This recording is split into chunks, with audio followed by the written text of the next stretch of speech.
The photograph had been sitting on Lieutenant Colonel James Rearden's desk for 3 hours. His daughter, Sarah, 8 months pregnant, standing in the doorway of his study with that look mothers get when they know their children are walking into danger. The same look his late wife, Catherine, had perfected over 34 years of military deployments. The same look that never stopped a Rearden from doing his duty, but made every departure feel like tearing away a piece of your soul. 58 years old, 34 years of service, 217 combat missions across 4 continents. And this, God willing, would be the last one. The house was too quiet. That was the problem with being alone after Catherine died. The silence had weight to it, pressed down on you like water at depth, made you remember all the things you had sacrificed in the name of duty and honor and service, made you wonder if the price had been worth paying. Rearden's hands moved with practiced efficiency, packing his gear in the bedroom of his modest Virginia home. Winter ops kit, cold weather layers, ammunition pouches worn smooth from decades of use. Each item placed with the deliberate care of a man who had learned through blood and loss that preparation meant survival, and survival meant coming home to the people who waited. The ritual was older than memory now, muscle memory written so deep that his hands could pack a ruck in pitch darkness with a splitting headache and 3 hours of sleep. He had done exactly that more times than he cared to count. The bedroom still smelled like Catherine. 2 years gone, and her presence lingered in the closet where her clothes still hung, in the drawer where she kept her jewelry, in the photographs that covered every available surface like a timeline of a marriage that had survived everything except time itself. Rearden paused at one photo in particular. Their wedding day, both of them impossibly young, him in dress whites and her in a simple cream dress that she had bought with money saved from her teaching job. They had been so certain back then, so sure that love and commitment could overcome any obstacle the world threw at them. They had been right, mostly, but surviving together was different from thriving together. Different from being truly present instead of just physically there between deployments. Catherine had understood that, had accepted it with a grace that Rearden never quite felt he deserved. She had built a life that worked whether he was home or half a world away, had raised their children to be strong and independent, had somehow managed to keep the family together through decades of absence and danger and the constant low-grade terror of being married to a man whose job was walking into gunfire. Rearden's hands moved with practiced efficiency, packing his gear in the bedroom of his modest Virginia home. Winter ops kit, cold weather layers, ammunition pouches worn smooth from decades of use, each item placed with the deliberate care of a man who had learned through blood and loss that preparation meant survival, and survival meant coming home to the people who waited. The knock on the door came soft but insistent. Sarah stood there, one hand resting on her swollen belly, the other holding a thermos of coffee. She had her mother's eyes, blue as a Carolina sky, sharp enough to see through any lie her father might attempt. "You promised," she said.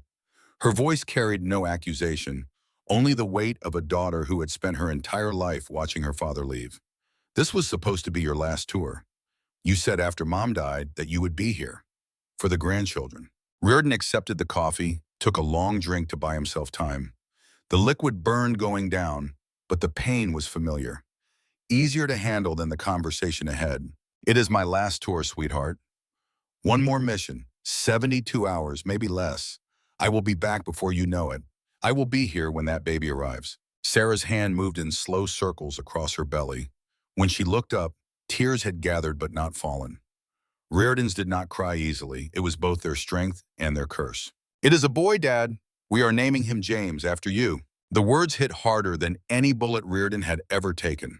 He set down the coffee, pulled his daughter close, felt the life growing between them like a promise of futures he had fought 34 years to protect. Futures he would never fully see. Futures that would carry his name forward into a world he had helped keep safe. "Your mother would be so proud," he managed. "She would tell you to stop," Sarah whispered against his shoulder. "She would tell you that you have given enough." The memory came unbidden. Catherine in the hospital bed, 2 years gone now, but still vivid as yesterday morning. Cancer had taken her piece by piece, but it never touched the steel in her spine or the clarity in her final words. "Promise me, Jim," she had said, her hand light as paper in his. "You have given 30 years to the Navy. Give the rest to our grandchildren. Promise me you will be there for them." He had promised, meant it with everything in him. But Catherine had also asked something else, something he could never promise, something that haunted him through sleepless nights and whiskey-soaked evenings when the ghost got too loud. Promise me you will forgive yourself for Grace Mackenzie. It was not your fault. He had held her hand and said nothing, because they both knew the truth. Command meant responsibility. Responsibility meant guilt. And some guilt never washed away, no matter how many years passed or how many missions you survived. Sarah pulled back, wiped her eyes with the back of her hand. When is Eric deploying? Next month? Middle East. Classified location, but he let slip it was not a desk job. She shook her head, almost smiled. Of course not. Reardens do not do desk jobs. We just keep walking toward the sound of guns until somebody makes us stop. Or until we get smart enough to stop ourselves, Rearden said. After this mission, I am done. Retirement papers already filed. I will be here for James, for you, for whatever comes next. The phone rang before Sarah could respond. Rearden's secure cell, the one that only rang when the Navy needed him. He met his daughter's eyes, saw understanding mixed with resignation, and answered. The voice on the other end was clipped, professional. Captain David Walsh, his master chief and closest friend for 20 years. Sir, wheels up in 6 hours. Team 9 is assembled. Briefing in 4. Acknowledged, Rearden said. I will be there. He ended the call. Sarah was already moving toward the door, shoulders set in that particular way women have when they are holding themselves together through sheer force of will. Come home, Dad, please. Just this once, come home without a new scar and a story you cannot tell. Rearden picked up the photograph from his desk. His son, Eric, in marine dress blues, fresh from flight school. Sarah in her wedding dress, Catherine still alive and beaming beside her. And in the corner, barely visible, another photo tucked behind the frame. A woman in Navy fatigues, dark hair pulled back, sniper rifle across her lap. Captain Grace Mackenzie. Angel. The best shot he had ever seen. The soldier he had killed with a single order 5 years ago. I promise, he told his daughter. And this time he meant to keep it. Naval Special Warfare Command sat in the Colorado Highlands like a fortress carved from stone and determination. Rearden arrived as dawn broke over the mountains, turning snow-covered peaks the color of old blood. The same mountains where Grace Mackenzie had died. The same terrain he would be operating in within hours. The irony was not lost on him. 5 years ago, he had sent a team into these mountains, and they had not come back. Now he was leading another team into the same killing ground, and every instinct he had developed over 3 decades screamed that this was wrong, that history was about to repeat itself, that some debts could only be paid in blood. The base was already awake despite the early hour, personnel moving with purpose through corridors that echoed with bootsteps and muted conversations. Christmas Eve meant nothing here. The mission calendar did not recognize holidays or family gatherings or any of the normal rhythms of civilian life. There was only the operation, the objective, the next mountain to climb or door to kick or enemy to eliminate. The briefing room held 7 men, his team, SEAL Team 9 handpicked operators who had followed him through hell more times than any of them could count. Men who had earned the right to go home to their families, but who kept suiting up because that was what you did when your country called. That was what you did when your brothers needed you. That was what you did when you had seen what evil looked like and understood that good men staying home meant evil winning. Master Chief David Walsh stood at 48 years old, barrel-chested and granite-faced, with 3 kids back home and a son in SEAL training who wanted nothing more than to follow his father's footsteps. Walsh had been with Rearden for 20 years, through Iraq and Afghanistan and a dozen other places that never made the news.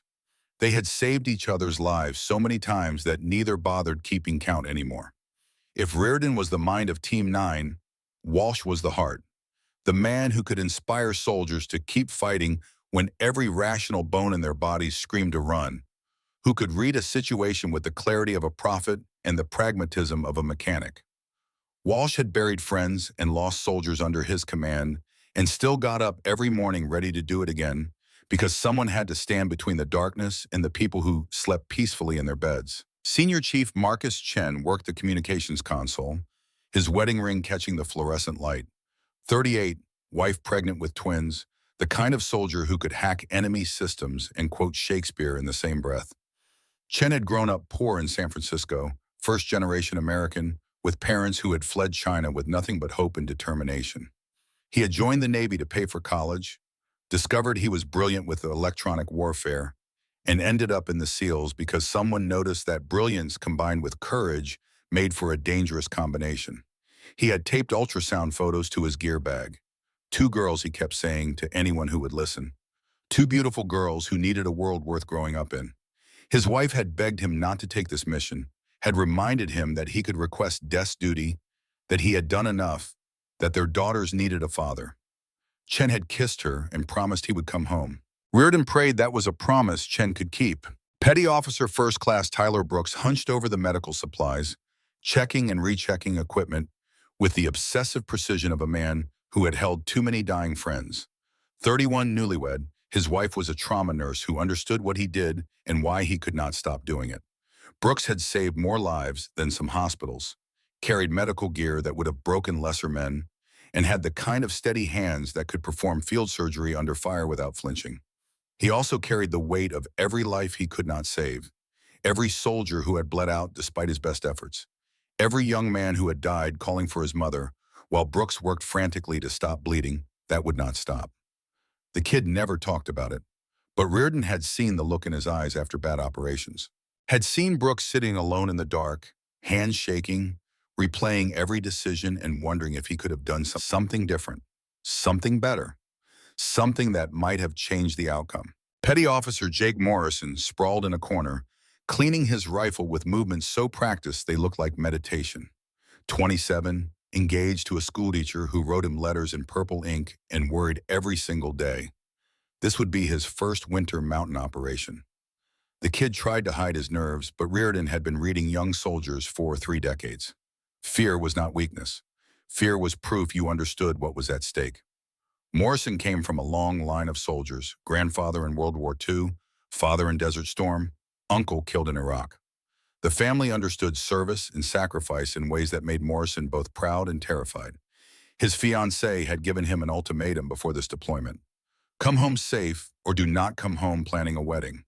She could not marry a ghost, she had said, could not spend her life waiting for a knock on the door and a folded flag. Morrison wore her engagement ring on a chain around his neck, tucked under his body armor where it rested against his heart. Chief Petty Officer Sam Rodriguez sketched in a notebook, his hands creating art even as his mind calculated blast radiuses and demolition sequences.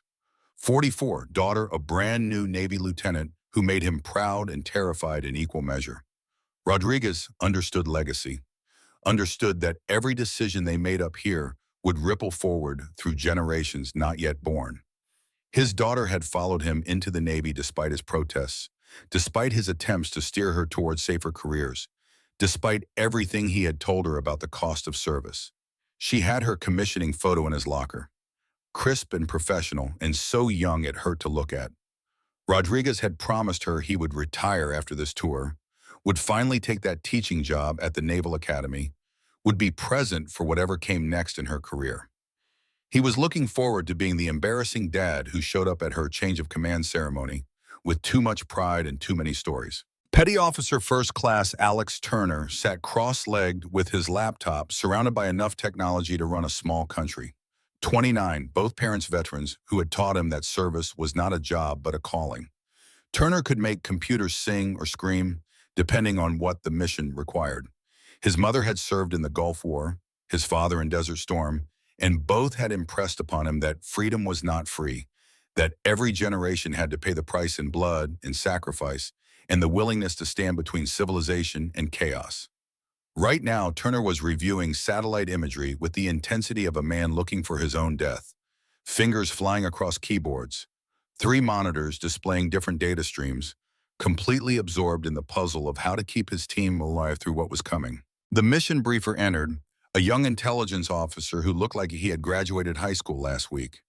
He pulled up maps, pointed at topographical features, spoke in clipped sentences about enemy capabilities and threat assessments.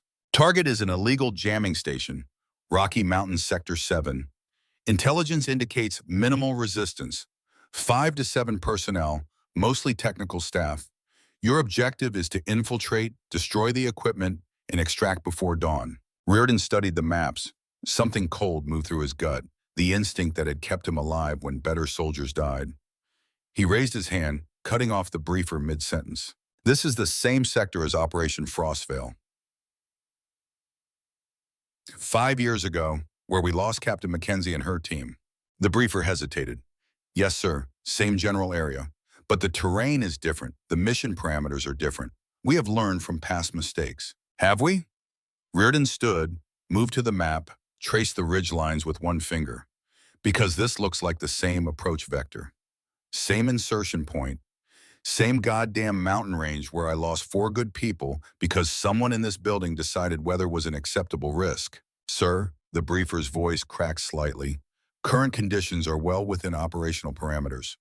We have updated protocols, better equipment, real-time weather monitoring. Walsh spoke up from the back of the room, his voice carrying the authority of a man who had earned every word. Colonel, do you want to sit this one out? We can run it without you. Hell, we probably should. You are 3 weeks from retirement. Rearden turned, met his old friend's eyes, saw the concern there, the unspoken question. Are you doing this because it needs to be done, or because you are still trying to fix a mistake 5 years cold? Maybe both. Maybe neither. Maybe it just needed to be Rearden who walked these mountains again, who faced the ghosts he had created. My head is in the game, Chief. It always is. Walsh nodded slowly. All right, then. But after this, you are done. You promised Catherine. You promised Sarah. Do not make me hold you to it. The briefing continued. Insertion by halo jump at 2300 hours. Christmas Eve because the enemy would be distracted, off guard, celebrating instead of maintaining proper security. Move to target, plant charges, extract to secondary location for helicopter pickup.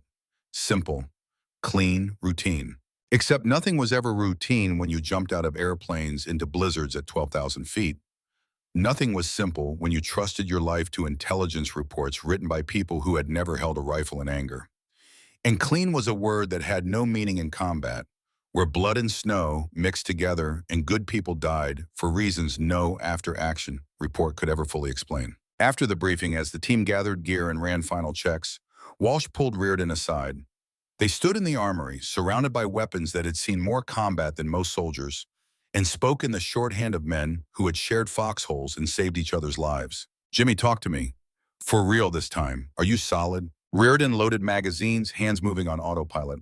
I keep seeing her face. Grace. The way she looked at me during that last briefing. When I told her the mission was go despite the weather. She knew it was wrong, told me it was outside parameters. But she trusted me. Went anyway. She was a soldier. She followed orders. That is what we do. She was a mother. A daughter. A human being who trusted me to make the right call. And I sent her to die because I was more worried about mission success than mission survival. Walsh was quiet for a long moment. Then you know what Catherine would say? She would say that you have to let it go, that you cannot command effectively if you are fighting ghosts instead of enemies. Catherine also said I should forgive myself. I am working on that, been working on it for 5 years, not making much progress. Maybe this mission will help. Maybe walking that ground again, finishing what needs finishing, maybe that will give you some peace. Or maybe I will just create new ghosts to haunt me. The rest of the team filtered in, pulling Rearden back to the present. Chen held up his phone, showing off ultrasound images like a proud father already. Morrison nervously checked his engagement ring, tucked on a chain around his neck where it would not catch on equipment. Rodriguez sketched quick portraits of his daughter in uniform. Brooks organized medical supplies with the focused intensity of a man preparing for the worst. Turner approached, tablet in hand, face troubled. Sir, I have been running signals analysis on the target area. There is something odd. Too much radio traffic for a skeleton crew. And the encryption is military grade, not civilian, not even standard mercenary. Rearden studied the data. How long has this been going on? Weeks, Turner said, maybe months. It is like someone has been building up forces specifically in that location. Walsh joined them, his expression darkening. You think it is a trap? I think intelligence might be wrong about the threat level, which means we need to be ready for anything. The team gathered without being called, drawn by instinct and experience. They formed a circle, hands reaching toward the center in a tradition older than any of them. Walsh led the ritual, his voice steady as mountains. What is our job? Complete the mission, they answered in unison. What is our priority? Bring everyone home. Who do we fight for? The ones waiting for us. Rearden added his own piece. Words that felt right even as they tasted like ash. And for those who cannot wait anymore.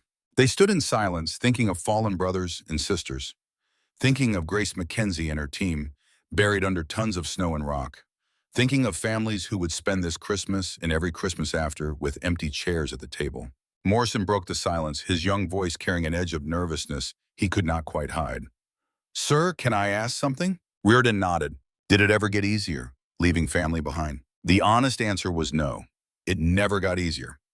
Every deployment carved a little more away until you were not sure what was left of the man you used to be. But Morrison needed something better than honesty right now. He needed hope. "It does not get easier," Rearden said, "but knowing what you are protecting makes it bearable. Every mission we complete, every threat we eliminate, that is one less danger for your fiancée, for Chen's daughters, for my grandson. We carry the weight so they do not have to." Rodriguez held up his notebook, showed a sketch of his daughter in navy whites. "My dad served in Desert Storm, came home different, angrier. He never talked about it, but I could see it in his eyes, the things he had seen, the friends he lost. Now my daughter is in uniform, and I understand what he felt. The pride, the terror, the need to protect them even when you know you cannot." Brooks spoke quietly, wedding ring glinting. "My wife asked me why I keep doing this. We could have a normal life. House with a yard, kids, soccer games and school plays, all the things people are supposed to want. But I keep coming back because I know what happens when good people decide their comfort matters more than other people's safety. I have seen those places, the ones where nobody stood the line, where evil won because good men stayed home." Chen traced the ultrasound images on his phone screen.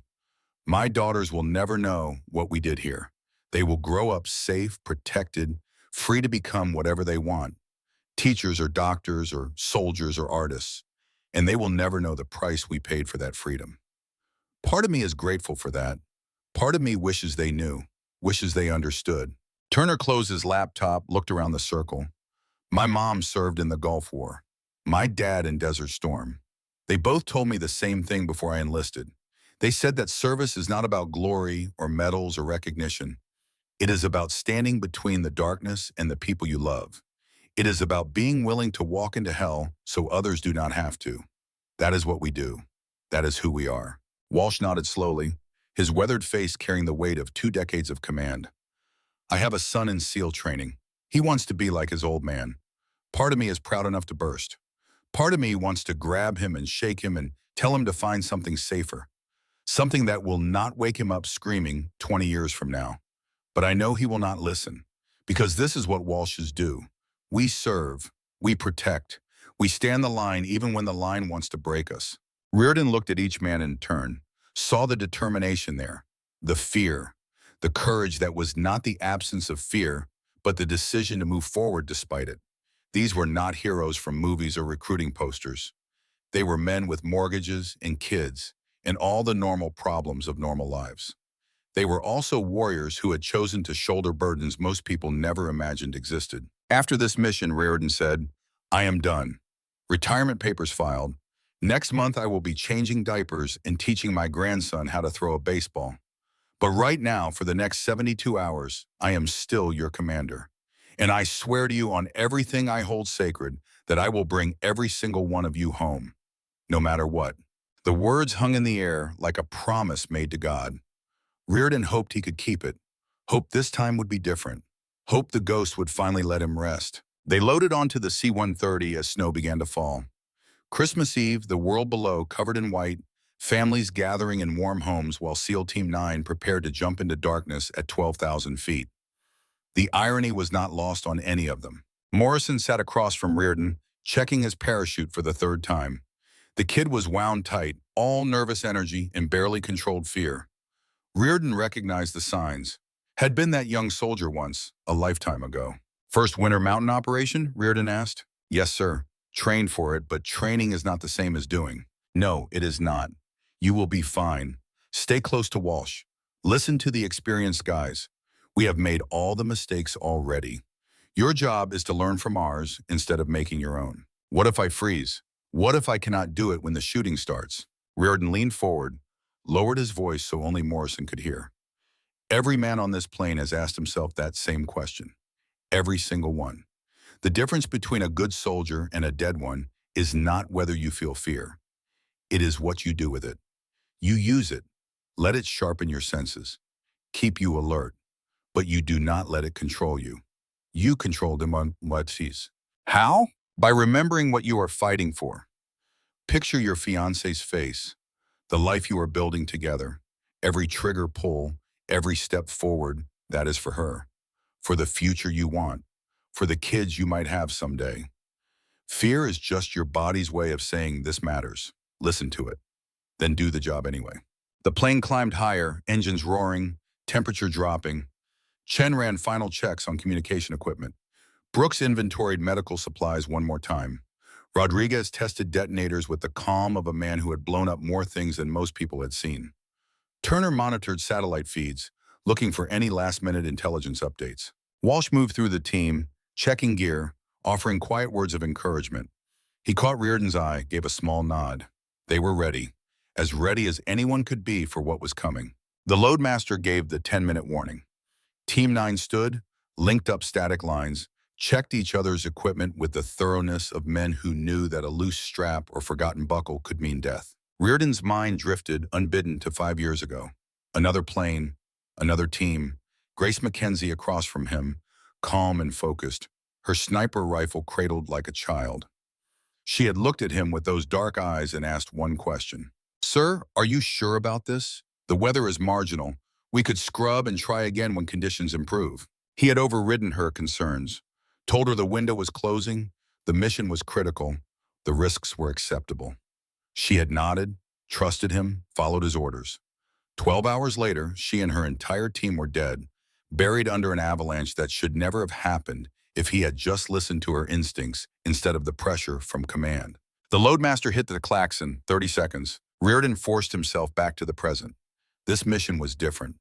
Better planning, better equipment, better weather. It had to be different. He could not afford to lose another team, could not afford to write more casualty reports or look more families in the eye and explain why their loved ones were not coming home. Green light. Team 9 moved as one, stepping into howling darkness at 12,000 feet above mountains that had already killed too many good soldiers. The wind tore at them, snow and ice stinging exposed skin, temperatures somewhere below anything humans were meant to endure. Rearden fell through the night sky, felt the familiar rush of adrenaline and terror and exhilaration that came with jumping out of perfectly good aircraft. Below, invisible in the darkness, the Rocky Mountains waited. Somewhere down there was a jamming station. Somewhere down there were enemies who thought they were safe. Somewhere down there, Grace Mackenzie's grave lay buried under 5 years of snow and guilt. The ground rushed up. Rearden pulled his chute, felt a sharp jerk as fabric caught air. Around him, 7 other parachutes blossomed like flowers in darkness. They landed hard, snow cushioning impact but cold immediately seeping through layers of insulation. Morrison came down 20 feet away, hit awkwardly, went down in a tangle of lines and fabric. Rearden was there in seconds, helping the kid up, checking for injuries. "You good?" Morrison nodded, teeth already chattering.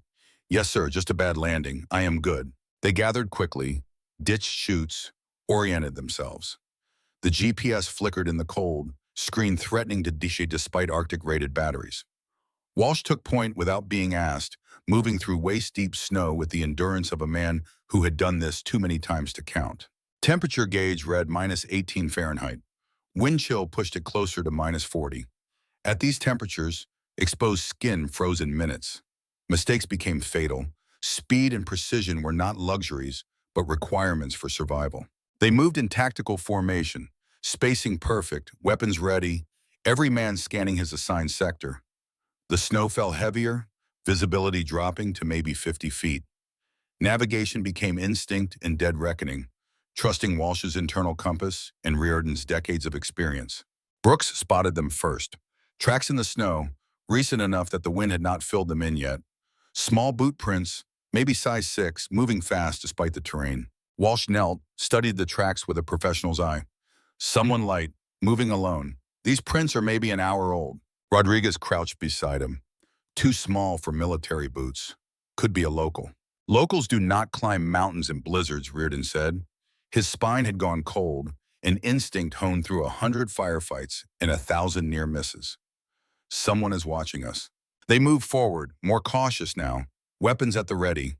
The tracks paralleled their route for maybe 200 meters, then disappeared into a rocky outcropping. Whoever made them knew the terrain, moved like a ghost through landscape that would kill most people in hours. Turner's equipment crackled. He adjusted frequency, pulled up an antenna, listened. His face went pale. "Sir, I am picking up radio chatter, Russian accents. They are talking about us, specifically about us." "What are they saying?" Turner listened, his Russian adequate but not fluent. "Something about the Ice Angel. They keep saying Ledinoy Angel. And they are saying we walked right into the trap." Rearden's blood went colder than the wind. He pulled the team into a defensive position, every man scanning outward, and tried to process the implications. A trap. They had been expected. Someone knew SEAL Team 9 was coming. Someone had prepared for them. Chen's communication equipment was already dying, batteries succumbing to cold despite insulation. Morrison's night vision flickered and went dark. The mountain was killing their technology, stripping away advantages until they were just men with rifles against an enemy who held the high ground and knew they were coming. The target came into view through the snow, not a small station with minimal guards, fortified positions, heavy vehicles, lights that suggested dozens of personnel instead of 5. The intelligence had been catastrophically wrong. Walsh cursed under his breath. "Sir, this is not what we briefed. This is a full-scale military installation." "I know," Rearden said. "The question is whether we abort or adapt." Chen checked his watch. "Extraction window is 8 hours out. Storm is getting worse. We abort now. We might not get another chance before they relocate." Rodriguez pointed to the antenna arrays. "Those jamming capabilities, if they are active, could black out communications across 3 states. This is not just a tactical threat. It is strategic." Brooks, always the voice of caution, spoke quietly. "Sir, we are 8 men against maybe 50. Bad odds." "We have faced worse," Walsh said. But he did not sound convinced. Rearden made the decision that commanders make, the ones that cost sleep and sanity and sometimes souls. "We go forward. Reconnaissance only. Assess the situation. If we can complete the mission, we do. If not, we gather intelligence and extract. But we do not walk away without knowing what we are dealing with." They moved closer, using terrain and darkness for concealment. The enemy forces were professional, maintaining proper security protocols, rotating guards, communicating in disciplined bursts. This was not a ragtag militia or criminal organization. These were trained soldiers. Morrison found it first, a stone outcropping sheltered from wind with fresh carving in the rock face. Letters cut deep, recent enough that ice had not yet filled the grooves. "Sir, you need to see this." Rearden knelt, brushed away snow, felt his heart stop. 2 words, "Hold fast." Below them, carved with the same precision, GM. Grace Mackenzie's initials. Her handwriting. Impossible to mistake for anyone who had served with her, learned from her, sent her to die because he was too focused on mission accomplishment to listen to her warnings. Walsh stared at the carving. "Sir, that is fresh, cut within the last few hours." "It cannot be," Rearden said, but his voice lacked conviction. "Grace is dead. We buried her. I wrote the casualty report. Then who carved this, and why?" The explosion answered his question. Not incoming fire, an enemy position erupting in flames, then another. A third. Precision demolitions that suggested someone had spent hours placing charges in exactly the right locations. The enemy radio frequencies erupted in panicked Russian. Voices screaming about the angel, about her return, about death walking the ridgelines. A single shot cracked across the valley. 800 meters away, an enemy commander's head exploded in pink mist. The shot had come from impossible range in impossible conditions. Wind gusting at 30 miles per hour. Snow reducing visibility to almost nothing. Temperature cold enough to affect ballistics in ways most shooters could not calculate. Only one person Rearden had ever known could make that shot. Only one sniper who had taught herself to fire between wind gusts, to calculate for atmospheric changes that other shooters did not even know existed. Only one operator who had perfected what she called the Angel Protocol. Captain Grace Mackenzie, dead 5 years, buried under tons of snow and rock and guilt. Except she was not buried. She was here, on this mountain, protecting them or hunting them or some terrible combination of both. Rearden's radio crackled on a frequency that should not work. That had been Grace's personal channel 5 years ago.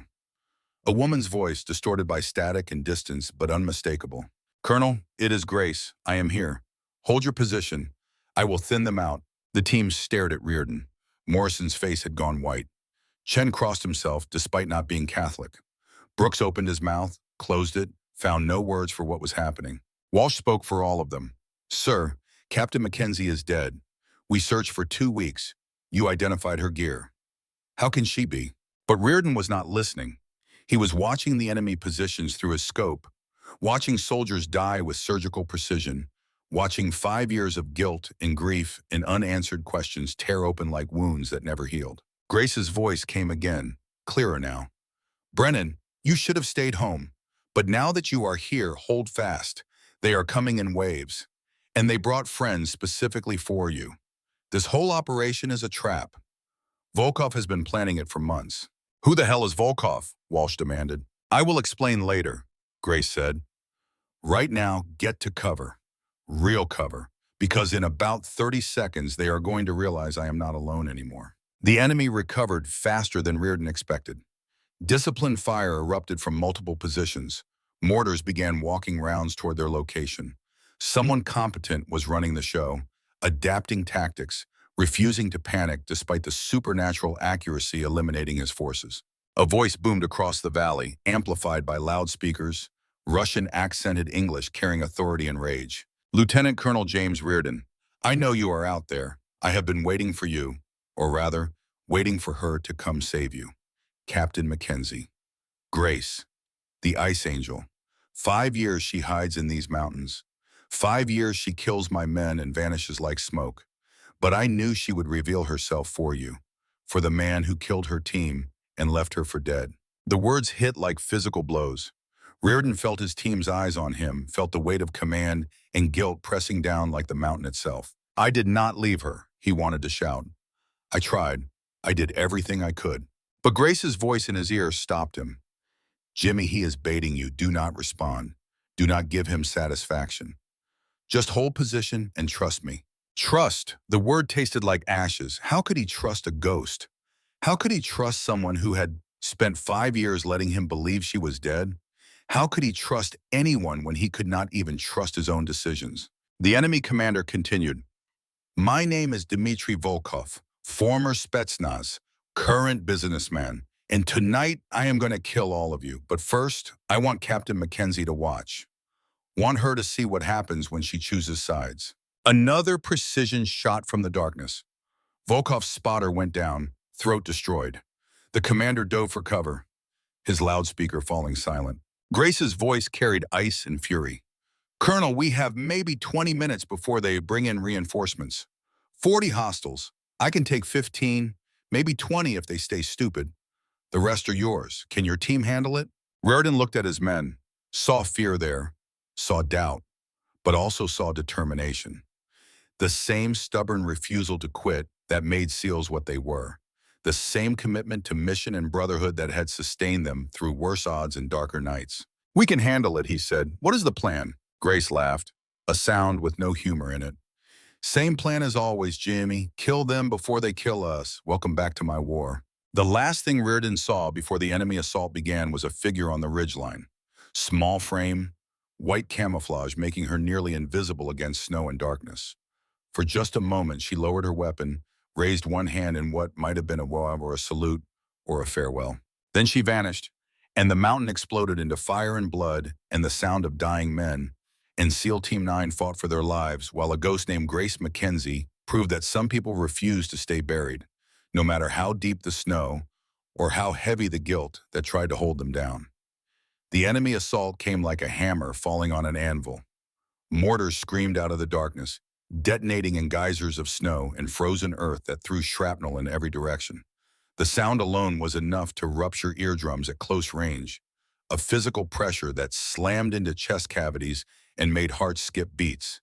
Machine gun fire raked across the ravine where SEAL Team 9 had taken cover, tracers painting lines of death through the blizzard like some kind of horrific light show.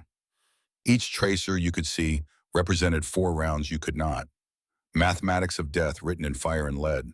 Rearden pressed himself against stone that felt colder than ice, colder than anything living should have to endure, and tried to count the enemy positions through chaos that defied counting. His breath came in ragged gasps that crystallized instantly in air so cold it burned lungs with every inhalation. 15, maybe 20 positions. Hard to tell when muzzle flashes appeared and disappeared in the storm like fireflies in hell, when visibility fluctuated between 50 meters and arm's length depending on wind gusts that hit with the force of physical blows. The team had maybe 3 minutes of ammunition at this rate of expenditure. Rearden did the mathematics automatically, a skill developed over decades of combat. 8 men, average of 180 rounds remaining after the initial contact. Sustained fire at defensive rates meant 20 rounds per minute per man. The numbers did not lie and they did not offer hope. After that 3 minutes, it would come down to knives and fists and the kind of close quarters brutality that left no winners, only survivors and corpses cooling in snow that would bury them until spring thaw. Brooks worked on Morrison with the focused intensity of a man who had held too many dying friends and refused to add another to that count. The kid had taken shrapnel to the thigh when the first mortar barrage caught them exposed. Nothing arterial, Brooks had determined with a quick assessment that combined medical training with battlefield experience, but bad enough that Morrison was gritting his teeth against screams that wanted to escape. The medic's hands moved with practiced efficiency despite cold that made fine motor control nearly impossible.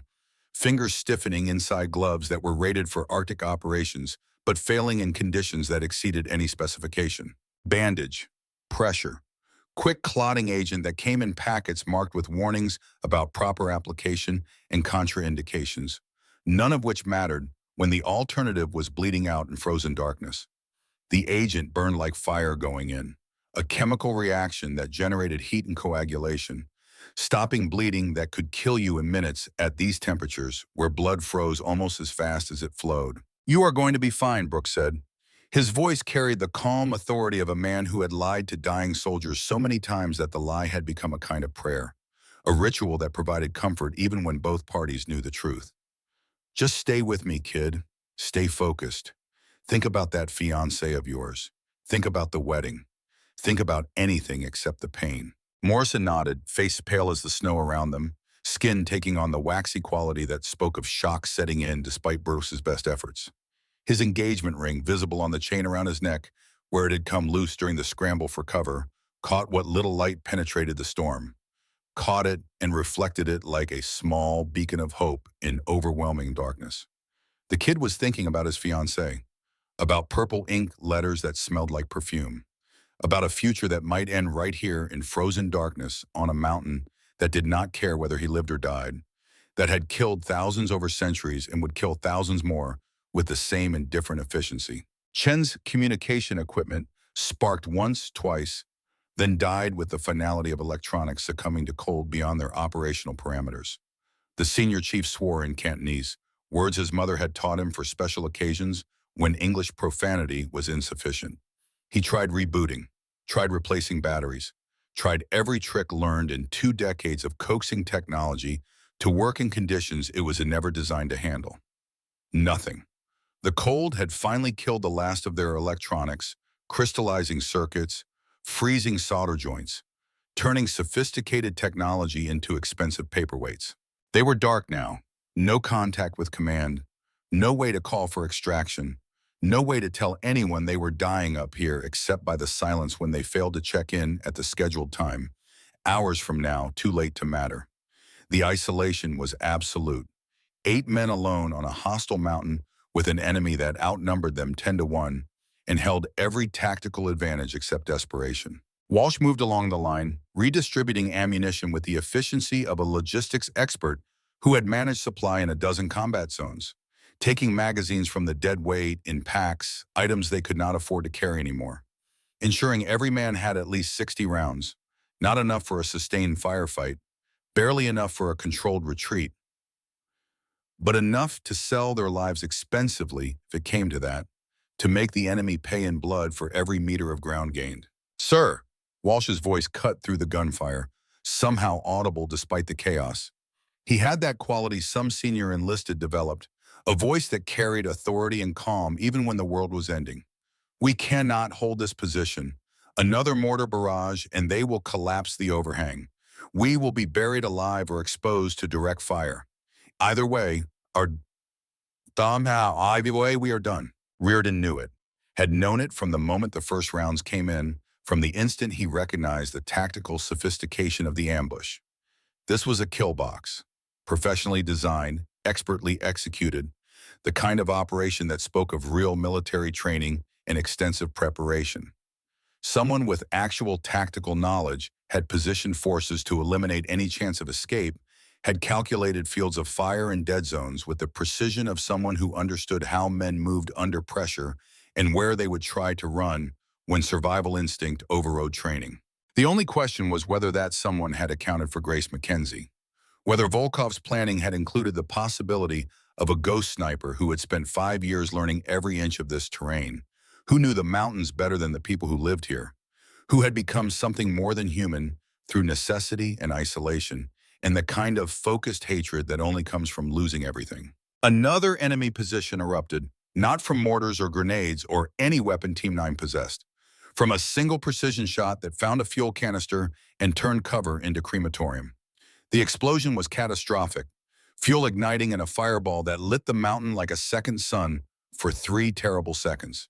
Men screamed as they burned, their agony audible even over the wind and gunfire, even through the sound-dampening effect of falling snow. The smell reached Team 9 moments later, carried on wind that did not discriminate between mercy and cruelty.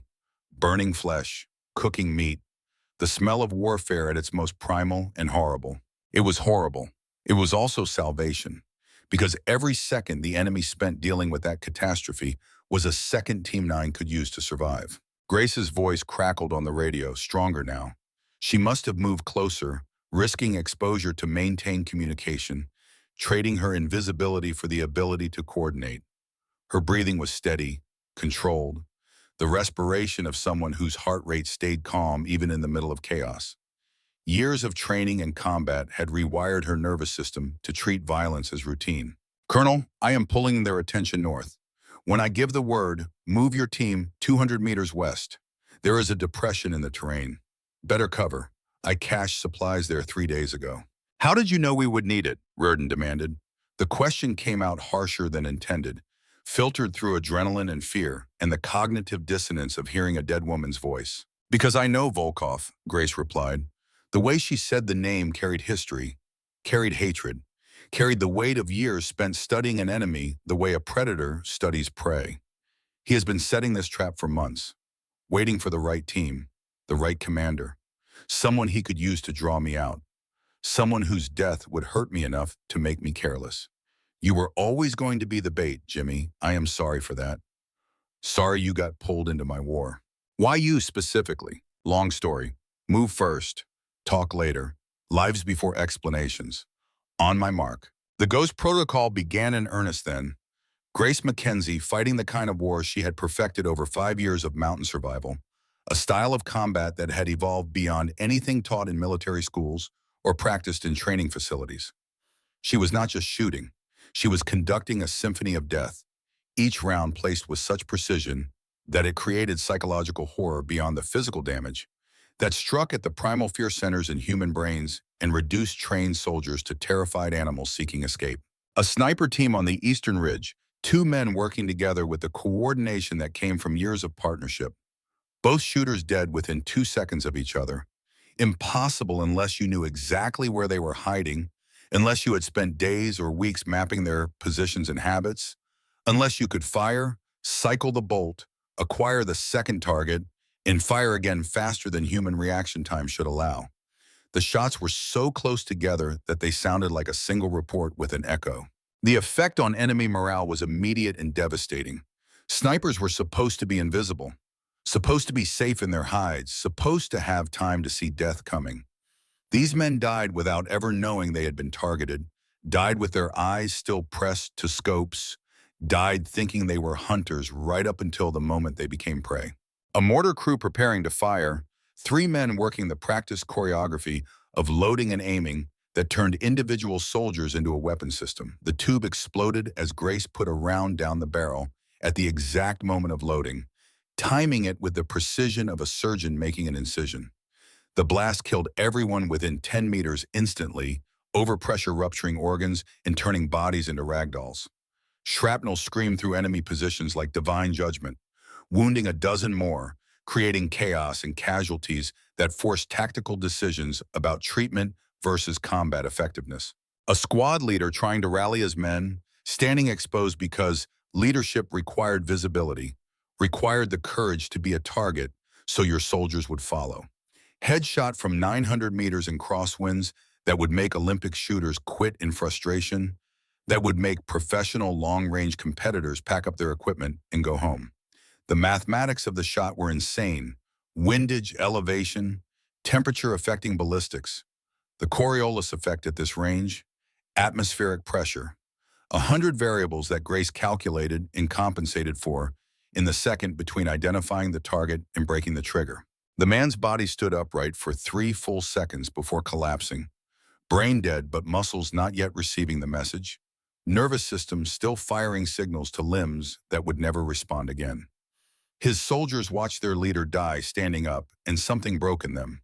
Not their training, not their discipline, but their belief that survival was possible, that following orders and maintaining formation would somehow result in going home alive. The enemy forces broke, not retreated in good order, not conducted a fighting withdrawal, broke.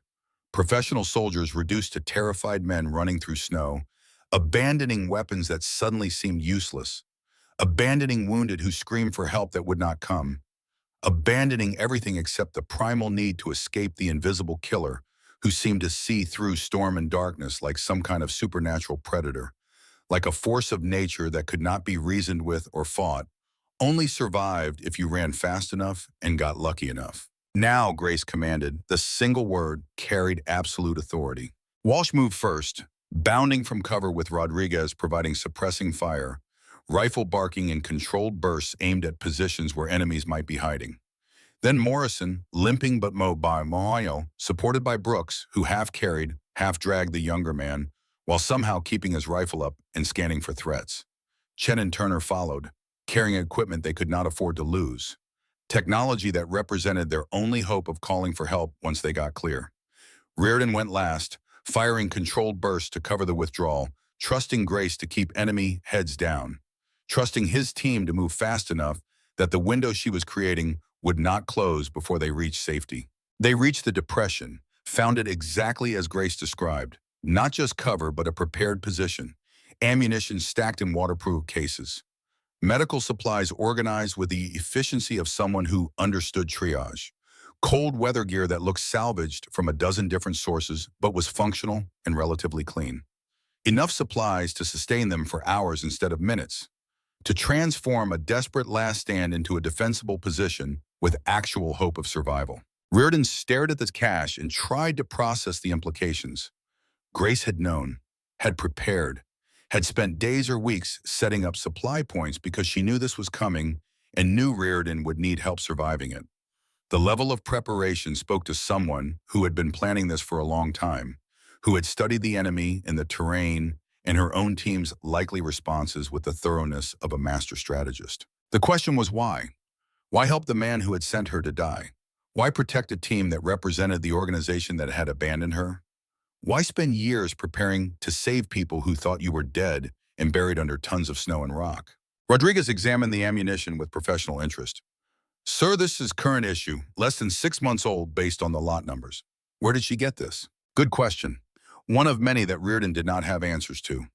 Grace had been operating alone for 5 years in hostile territory, yet somehow had access to current military supplies, sophisticated equipment, intelligence about enemy operations. Either she had maintained contact with someone in the command structure, or she had capabilities that went far beyond what anyone suspected. The shooting stopped. Enemy forces had withdrawn or died or decided that discretion was worth more than whatever Volkov was paying them. The sudden silence felt wrong after the kill. Felt like the eye of a hurricane, temporary peace before the storm resumed with even greater fury. Rearden's ears rang from sustained gunfire, a high-pitched whine that would last for hours, maybe days. Tinnitus was the price of combat, a permanent reminder written into your nervous system. Movement on the ridge. A figure in white camouflage, barely visible against snow and darkness, even when you knew where to look. Grace descended with the casual confidence of someone who owned this terrain, who had walked these mountains so many times that navigation was instinct rather than effort, whose feet found purchase on ice-covered rocks that would send anyone else tumbling to their death. She stopped 20 meters away, close enough to talk without shouting, far enough to run, if this went wrong, to disappear into darkness before anyone could draw a bead on her. Her rifle stayed slung across her back, but her hand rested near the pistol on her hip. Old habits, the kind drilled so deep by training and reinforced by years of survival that they became involuntary, happened without conscious thought. Trust was a luxury Grace Mackenzie could not afford, even with people who had once been her brothers in arms. "Hello, Colonel," she said. Her voice was rougher than Rearden remembered, damaged by years of cold and isolation and screaming into wind that did not care. By nights spent alone on frozen mountains with no one to talk to except ghosts and memories and the voices in her head that asked why she survived when better people died. The observation felt like an accusation, though Grace's tone carried no particular emotion. Just a statement of fact. Time had passed. They had both aged. The only difference was that Rearden had done it in the relative comfort of civilization while Grace had done it in hell. "You look different too," he managed. The words came out inadequate, unable to capture the transformation he was seeing. This was not just aging. This was trauma written in flesh and scar tissue and eyes that had seen too much. Grace removed her face covering with movements that suggested she no longer cared whether they saw her, whether they judged the changes, whether they recognized the woman she had been and the scarred stranger she had become. The team gasped collectively, an involuntary response to shock that bypassed conscious control. Chen crossed himself despite not being particularly religious, a reflex from childhood that surfaced when confronted with something that felt supernatural. Morrison made a sound that might have been a prayer or a curse, or simply the vocalization of horror at what 5 years of mountain survival could do to a human being. She had changed in ways that went beyond simple aging. Her face was weathered like old leather left out in sun and wind and rain, carved by elements into something harder than the soft features Rearden remembered from briefing rooms and training exercises. The skin was darker, burned by high-altitude sun reflecting off snow, tanned to the color of teak despite the winter conditions. Scars traced lines across her cheek and forehead like a map of violence survived, some surgical and clean, others jagged and crude, the kind you got when the only option was field-expedient treatment with whatever tools came to hand. Frostbite had taken the tip of her left ear, leaving a rounded stub that spoke of extreme cold endured without proper shelter, of nights when the choice was between losing tissue and losing consciousness, between accepting permanent damage and accepting death. Her lips were cracked and scarred from repeated exposure, showing the white lines of old splits that had healed and reopened and healed again over years of harsh conditions. But the most disturbing change was in her eyes. They had gone from warm brown to something ice blue and distant, a color change that should not be possible but was, the result of some combination of genetic adaptation and environmental stress that medical science would probably find fascinating, but that just looked wrong to anyone who remembered the woman she had been. Wolf eyes, predator eyes, the eyes of someone who had looked at death so many times that death looked back and decided to leave her alone, decided this particular human was too dangerous to collect. "The avalanche," Rearden started, his voice catching on words that felt inadequate. "The search teams I personally supervised. We combed every accessible area, found 3 bodies.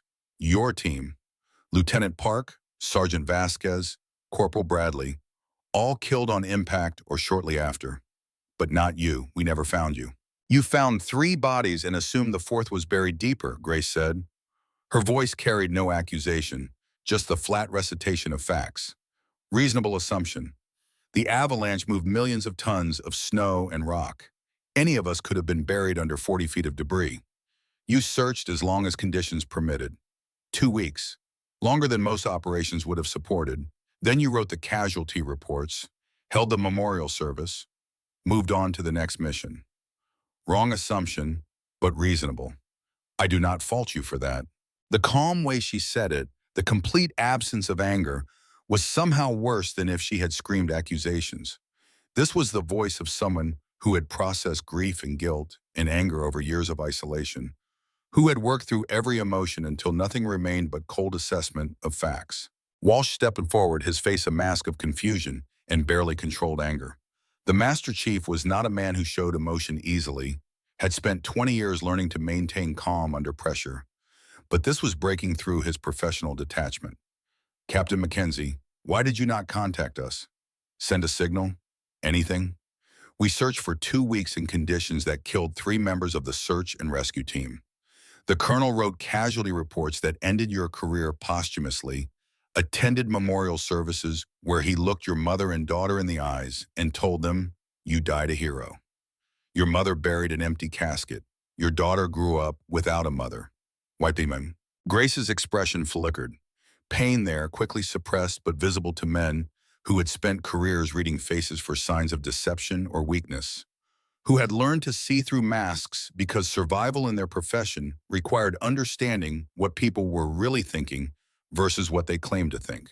Because the Grace Mackenzie who went up that mountain died there, she said. Each word came out carefully measured, like she had rehearsed this explanation in her head 1,000 times, but never expected to actually deliver it.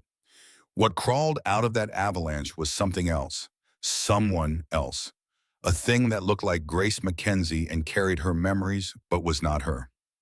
Not the officer you served with, not the mother my daughter deserved. Just a survivor who kept surviving because stopping meant dying, and dying meant my team died for nothing. The words hung in frozen air like physical objects. Team 9 stood silent, trying to reconcile multiple impossible realities simultaneously. The legend they had served with, whose training methods were still taught at advanced sniper school.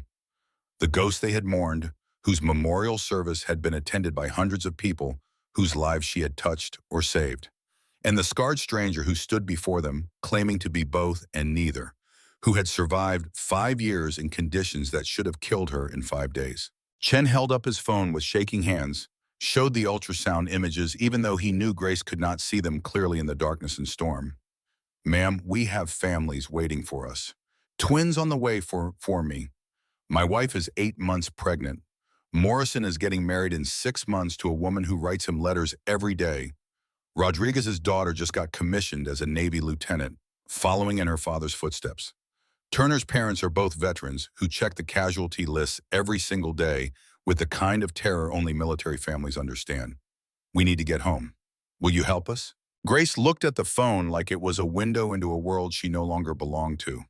Her face softened for just a moment, revealing the woman she had been before the mountain tried to kill her, and she decided to kill it back. Twins, she whispered. Congratulations, Chen. That is beautiful. That is what we fight for. She reached into her jacket, pulled out a battered photograph protected in a waterproof case, held it so they could see. A teenage girl, maybe 16, playing violin on a stage somewhere. Dark hair, bright smile, the kind of pure joy that reminded you why the world was worth protecting. My daughter, Grace said, Lily. She is 16 now. I watch her. From a distance. She thinks I am dead.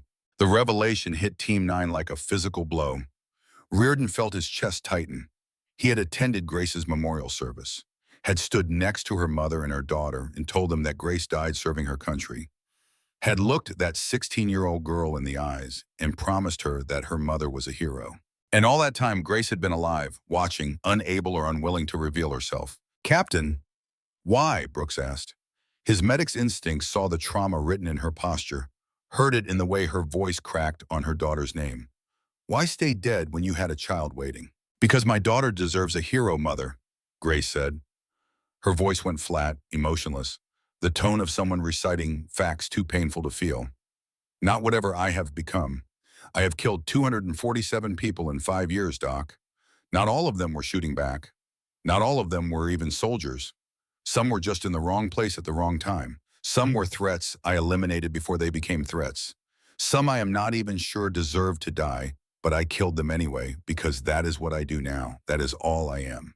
The silence that followed was absolute. Even the wind seemed to pause, as if nature itself was holding its breath. Turner broke it with the question they were all thinking. Ma'am, how did you know we would be here tonight? Grace's expression hardened. Because Volkov told me. The team exchanged glances. Confusion. Suspicion. The beginning of understanding that this situation was far more complicated than a simple rescue operation. 2 weeks ago, Grace continued, Volkov left a message at Lieutenant Park's grave. She paused, visibly struggling with the memory. Ray Park was my spotter. Died in the crash. I buried him with my own hands. Took 3 days with broken ribs and frozen ground. Volkov found the grave. Left a note saying he was setting a trap for American SEALs. Wanted me to watch them die or try to save them and die myself. Rearden's blood went colder than the temperature. Why? What does Volkov want? Revenge, Grace said simply. His wife and daughter died in an American drone strike. Syria 2015. We were targeting an ISIS commander. Civilian casualties. Collateral damage. The kind of thing that happens in war, but destroys the people who survive it. Volkov knows we do not target civilians. He also knows that sometimes they die anyway. He wants Americans to feel what he felt. Specifically, he wants you to feel it, Colonel. Why me specifically? Grace met his eyes. Because I told him about you. 3 years ago, Volkov captured me. Held me for 2 days. I was delirious. Hypothermic. Talked about the mission, about your order to proceed despite weather warnings, about my team dying while you tried to get authorization for extraction. I gave him what he needed to hurt you most. I am sorry, Jimmy. I was broken. Angry. I betrayed your confidence to a man who wants you dead. The confession sat between them like unexploded ordnance. Rearden wanted to be angry, wanted to feel betrayed, but all he felt was tired. Tired of guilt. Tired of command decisions that killed good people. Tired of carrying weight that never got lighter, no matter how many years passed. Chen broke the moment with a question that cut through emotion to get at tactical reality. Ma'am, if you have been hunting hostiles for 5 years, how many are we actually facing? Grace pulled out a hand-drawn map. Her cartography skills had improved with necessity. The map showed terrain features, enemy positions, probable patrol routes. The work of someone who had spent years studying every rock and tree. Volkov has 80 men, 4 armored personnel carriers, 2 heavy machine gun nests, mortar team, and a sniper team I have not been able to locate. Professional operators, former Spetsnaz or equivalent. They are dug in around the jamming station and they are expecting you. Walsh studied the map. Conventional assault is suicide. We are 8 men, 7 combat effective after Morrison's injury. We cannot fight those numbers. You cannot, Grace agreed. I can. Question is whether you trust me enough to let me. Rodriguez spoke up, his demolitions expert mind already working the problem. What is your plan? Grace's smile had no warmth in it. I draw out Volkov personally. He cannot resist fighting me. It is personal for him. Has been since I killed his brother 2 years ago. While he is focused on me, you infiltrate the command center. Destroy the jamming equipment. Call for extraction. Get out alive. Matthew saw the flaw immediately. You are using us as bait. I am using bait as bait. You are the mission. I am the weapon. Your job is to survive. My job is to kill everyone who tries to stop you. The casual way she said it, the complete absence of doubt or hesitation, told Rearden everything he needed to know about what Grace had become. This was not the soldier he had trained, not the officer who had questioned orders and advocated for her team's safety. This was someone who had stripped away every layer of civilization and found something colder and harder underneath. Before Rearden could respond, Volkov's voice boomed across the valley, amplified by loudspeakers, Russian accented English carrying authority and barely controlled rage. Captain Mackenzie, I know you are out there. You have something I want. American SEALs, I have something you want. The man who killed your spotter. Grace went absolutely still. Rearden had seen that stillness before in Predators, the moment before they struck, the calm before violence. Come out, Volkov continued. Come face me, sniper to sniper, or hide like the coward you are while I execute these men one by one. Grace's hand moved to her rifle. Her face had gone blank, emotionless. The mask of a professional killer preparing to do what killers do. Do not, Rearden said quietly. It is a trap. He wants you emotional, wants you making mistakes. Grace looked at him. For just a moment, he saw the woman she had been. The officer who had trusted him. The soldier who had followed his orders even when those orders killed her team. The mother who had sacrificed everything for a daughter who thought she was dead. Jimmy, she said, he killed Ray, tortured him first, left his body where I would find it with a message carved in his chest. Come find me, Ice Witch. That was 3 years ago. I have been hunting Volkov ever since. This is why I am still alive. This is my mission. Your mission is your daughter, Walsh said. His voice carried the authority of a man who had raised 3 children and understood what parenthood meant. Lily needs you alive more than she needs Volkov dead. She needs me to finish this, to end the threat, to make the mountains safe again. The mountains will never be safe, Rearden said, but your daughter could have her mother back. Grace, come home. Let us extract together. We will call in air support, level this entire operation, eliminate Volkov with drone strikes or special operations. You do not have to do this alone anymore. Grace shook her head, pulled out a tablet, scratched and battered but functional, showed them a video feed, live footage, a black van following a teenage girl walking home from what looked like a Christmas Eve church service. Lily, Grace said. Her voice broke on the name. Volkov has men watching her right now. He sent me this feed 10 minutes ago. Said if I do not surrender, if I do not come to him alone, he will kill her. My daughter, Jimmy. The only good thing I ever made. The only reason any of this mattered. The feed showed Lily Mackenzie stopping at a crosswalk. She had headphones in, completely unaware of the van trailing her. The girl was beautiful, looked like her mother but without the scars and trauma, still innocent, still safe in a world that her mother had died to protect. Turner took the tablet, fingers flying across a jury-rigged keyboard he had somehow kept functional despite the cold. I can try to trace the feed, get a location on the van, but it will take time and there is no guarantee. We do not have time, Grace said. Volkov gave me 30 minutes. That was 20 minutes ago. Chen's face lit up. My wife, she is FBI. If I could get a signal, if I could contact her, she could coordinate local law enforcement. Get protection on your daughter. With what? Chen's communication equipment was dead. Turner's satellite uplink was frozen solid. They had no way to reach the outside world except by hiking 8 kilometers to the extraction point and hoping helicopter support could arrive before Volkov's men hunted them down. Rearden made the kind of decision that defined commanders, the kind that kept you awake at night but needed to be made anyway. Walsh, how fast can we get to high ground? Somewhere with line of sight for satellite communication? 30 minutes. Maybe 40 in this storm. Do it. Chen, prep your emergency beacon. Turner, get me everything you have on Volkov's operation. Rodriguez, I need options for destroying that jamming station without a direct assault. Sir, Walsh interrupted, that puts us on a timeline we cannot meet. By the time we reach high ground and make contact, Volkov's deadline will have passed. I know, Rearden said. His eyes found Grace, which is why Captain Mackenzie is going to buy us time. Grace understood immediately. You want me to engage Volkov, keep him occupied while you call in the cavalry. I want you to do what you do best.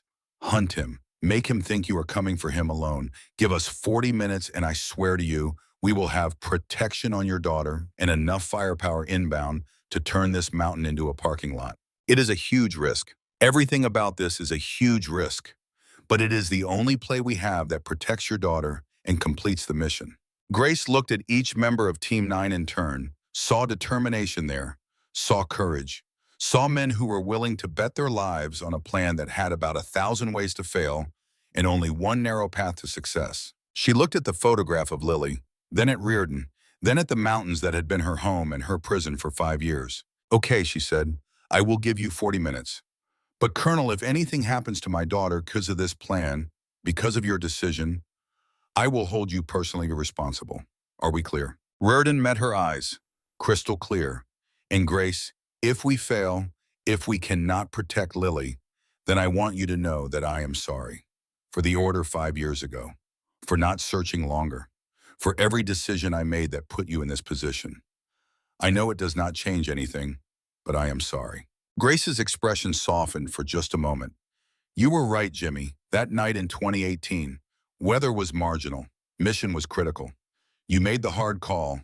I just could not forgive you for being right when it cost everything. The admission hung between them.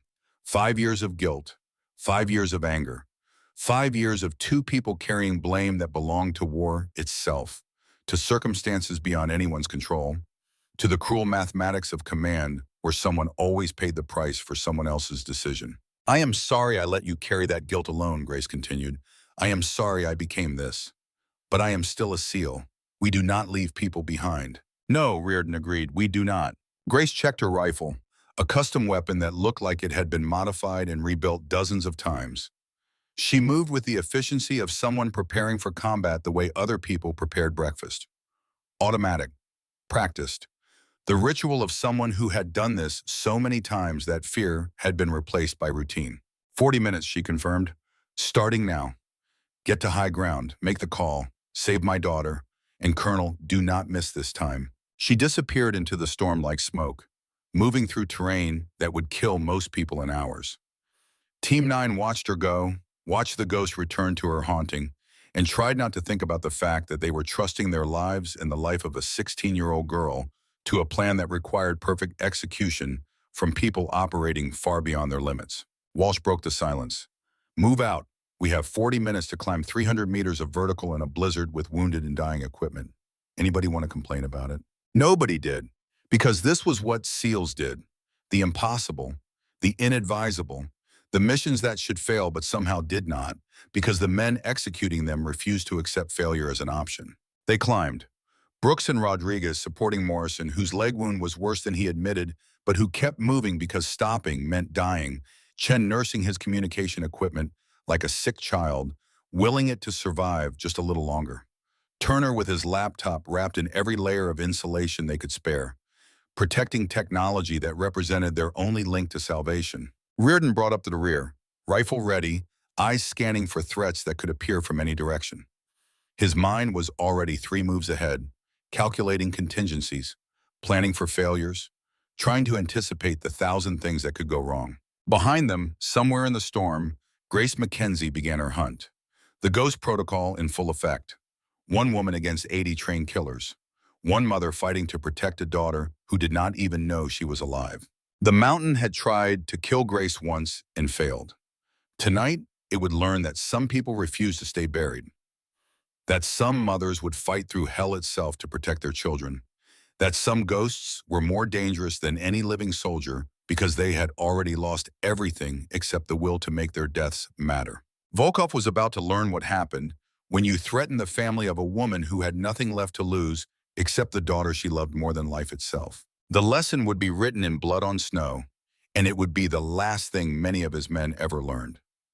The climb was murder. 300 vertical meters through waist-deep snow in conditions that would kill most people in hours. Temperature had dropped to -22 Fahrenheit, wind chill pushing it closer to -40. Every breath felt like inhaling glass shards. Every step required effort that drained reserves already running on empty. Morrison was fading despite Brooks's best efforts, his wounded leg leaving a blood trail in the snow that froze almost as fast as it dripped. Walsh took point, breaking trail with the endurance of a man who had done this too many times to count. Behind him, Rodriguez and Turner supported Morrison between them, the younger man's face gray with pain and shock, but his jaw set with stubborn determination. Chen nursed his communication equipment like a dying child, checking connections, replacing batteries, doing everything possible to coax one more miracle from technology that had already exceeded its operational limits. Rearden brought up the rear, rifle ready, scanning for threats that could come from any direction.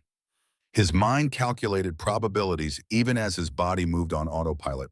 40 minutes to reach high ground, another 5 to establish satellite link, 10 minutes minimum for Chen's wife to coordinate law enforcement response to protect Lily Mackenzie. That left Grace maybe 25 minutes to keep Volkov occupied before the timeline collapsed. 25 minutes against 80 trained killers who knew the terrain and had prepared positions. The mathematics were brutal. Even for someone with Grace's capabilities, the odds approached impossible. Below them, somewhere in the darkness and storm, Grace Mackenzie began her hunt. Rearden could not see her, could not hear her over the wind, but he knew she was moving, repositioning, selecting targets with the cold calculation of someone who had spent 5 years perfecting the art of killing from distance. The Ghost Protocol was not just marksmanship, it was psychological warfare. It was making an enemy so terrified of an invisible threat that they made mistakes, broke formation, abandoned discipline in favor of the primal need to survive. The radio crackled. Grace's voice, barely audible through static and interference. First contact in 30 seconds. Stay low. Do not silhouette yourselves against the sky. Volkov has thermal optics. How do you know? Walsh asked. Because I stole a set from his supply depot 3 months ago. Been studying his equipment, his tactics, his weaknesses. Volkov is brilliant but predictable, follows Russian doctrine too closely, does not adapt well to asymmetric threats. You have been planning this for months, Rearden said.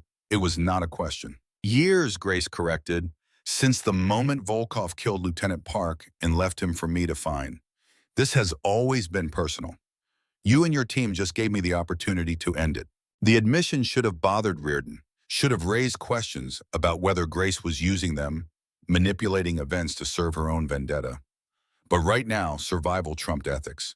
Right now, he would take help from the devil himself if it meant getting his team home alive. Grace's rifle spoke, a single shot, the sound carrying across the valley like a declaration of war. Then silence.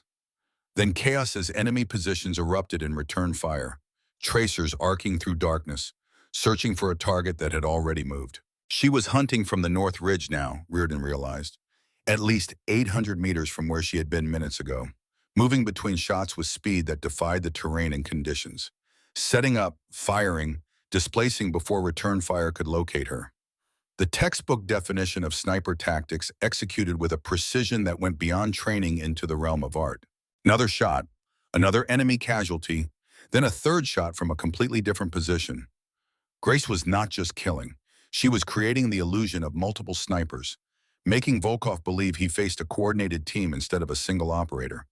The psychological impact was devastating. Rearden could hear the enemy radio chatter even from this distance, voices rising in panic, discipline fracturing under pressure. Team 9 used the distraction, climbed faster, pushed harder, ignored pain and exhaustion, and the voice in every man's head that screamed to stop, to rest, to accept that the body had limits, and those limits had been exceeded miles ago. Brooks called a halt when Morrison collapsed. The kid had pushed as far as he could, probably farther than he should have, but the wound and blood loss and hypothermia had finally caught up. He went down hard, face first in snow, unconscious before he hit the ground. Get him up, Rearden ordered. We are not leaving him. Sir, Brooks checked vitals with hands that shook from cold and fatigue. His heart rate is erratic. Body temperature is dropping. He needs a hospital, not a mountain climb. If we push him further, we might kill him. If we stop, we all die. Get him up. Carry him if you have to. We move together or we die together. Walsh and Rodriguez rigged a makeshift stretcher using their rifles and a thermal blanket. Not ideal, barely functional, but enough to distribute Morrison's weight between multiple carriers so no single man bore the full burden. They started climbing again, slower now, every meter gained feeling like a victory against geography and physics and the human body's desire to quit. Chen's equipment sparked to life. The senior chief's face lit up with hope that was almost painful to witness. I have signal, weak but signal. GPS is locking, satellite uplink is establishing. Make the call, Rearden commanded. Get protection on Grace's daughter. Now. Chen's fingers flew across the keyboard, typing messages that would route through military satellite networks to his wife's FBI office. The words were simple but carried the weight of a life hanging in the balance. Lily Mackenzie, 16 years old, followed by Black Van, current location transmitted via the video feed Volkov had sent. Need immediate law enforcement response. Federal priority, contact Special Agent Michelle Chen for authorization. The message sent. Then they waited. 60 seconds that felt like 60 hours. Watching the screen for confirmation that someone had received the alert, that help was coming, that a teenage girl who had already lost her mother once would not lose her life to a vendetta she knew nothing about. Chen's phone buzzed. Text message from his wife, brief but powerful. Units dispatched, girl is safe. Van occupants in custody. You owe me an explanation when you get home. I love you. Come home to our daughters. The relief was physical. Rearden felt his knees weaken, had to lock them to stay upright. Across the team, similar reactions. Rodriguez crossed himself. Turner let out a breath he seemed to have been holding for hours. Brooks closed his eyes and whispered something that might have been a prayer of thanks. "Grace," Rearden transmitted.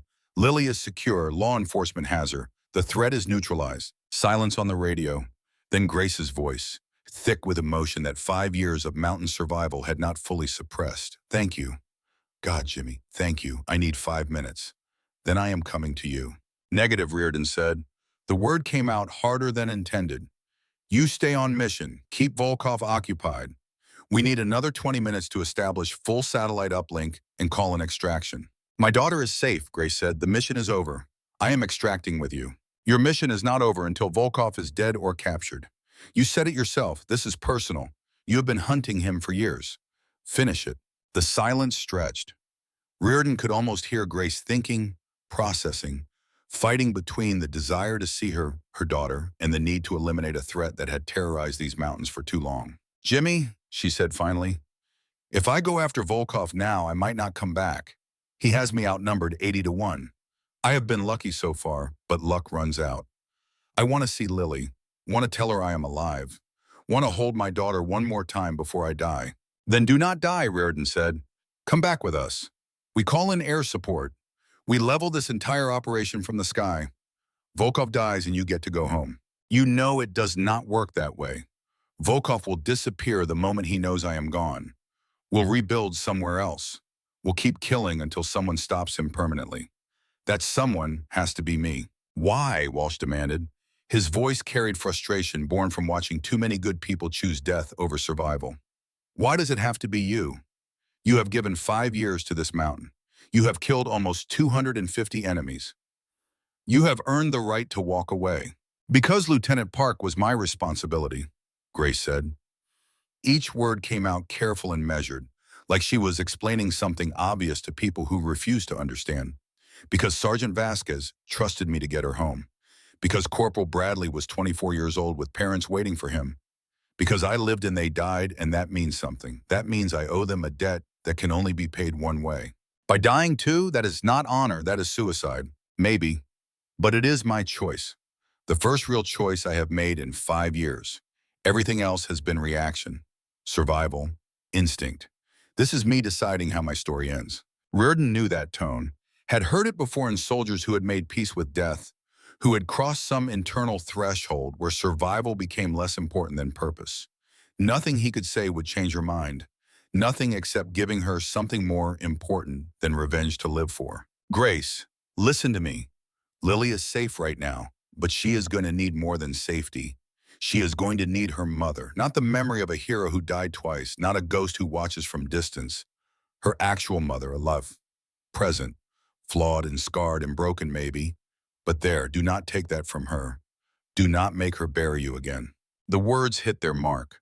Rearden heard Grace's breathing change over the radio, heard the hitch that meant she was fighting tears. "Damn you, Jimmy. Damn you for being right. So come back. Help us call in the strike. Let the Air Force do what they do best. Then go see your daughter. Volkov will escape. He always escapes. Not this time. We have his entire operation mapped. We have intelligence that will let us track him anywhere he runs. You have done the hard work. Let us finish it together." Static filled the radio. Then Grace's voice, quieter now but carrying determination instead of resignation. "Okay, I am moving to your position. ETA 15 minutes.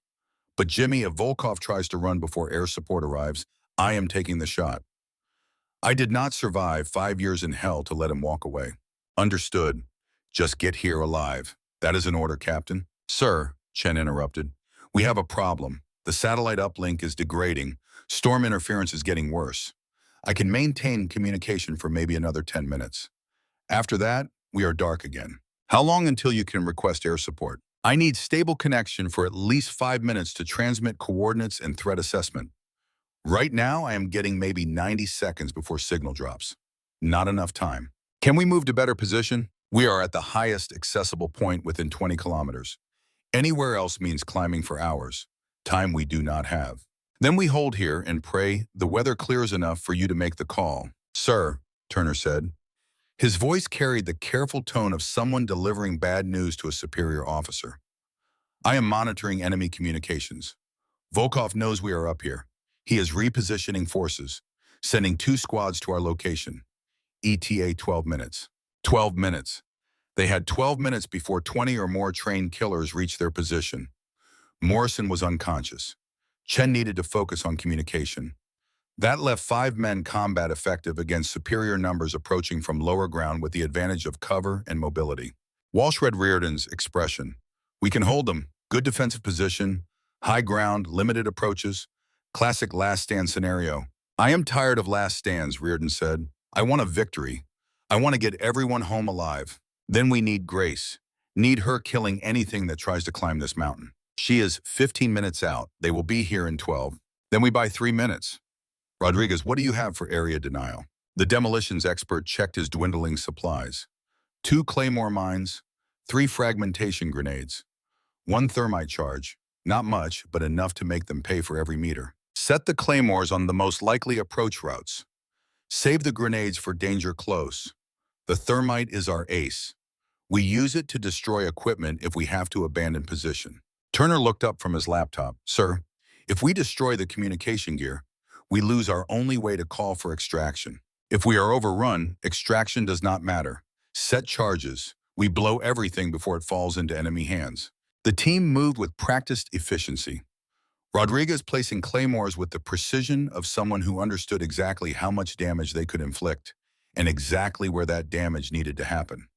Brooks treating Morrison, trying to stabilize him enough that moving him again would not kill him.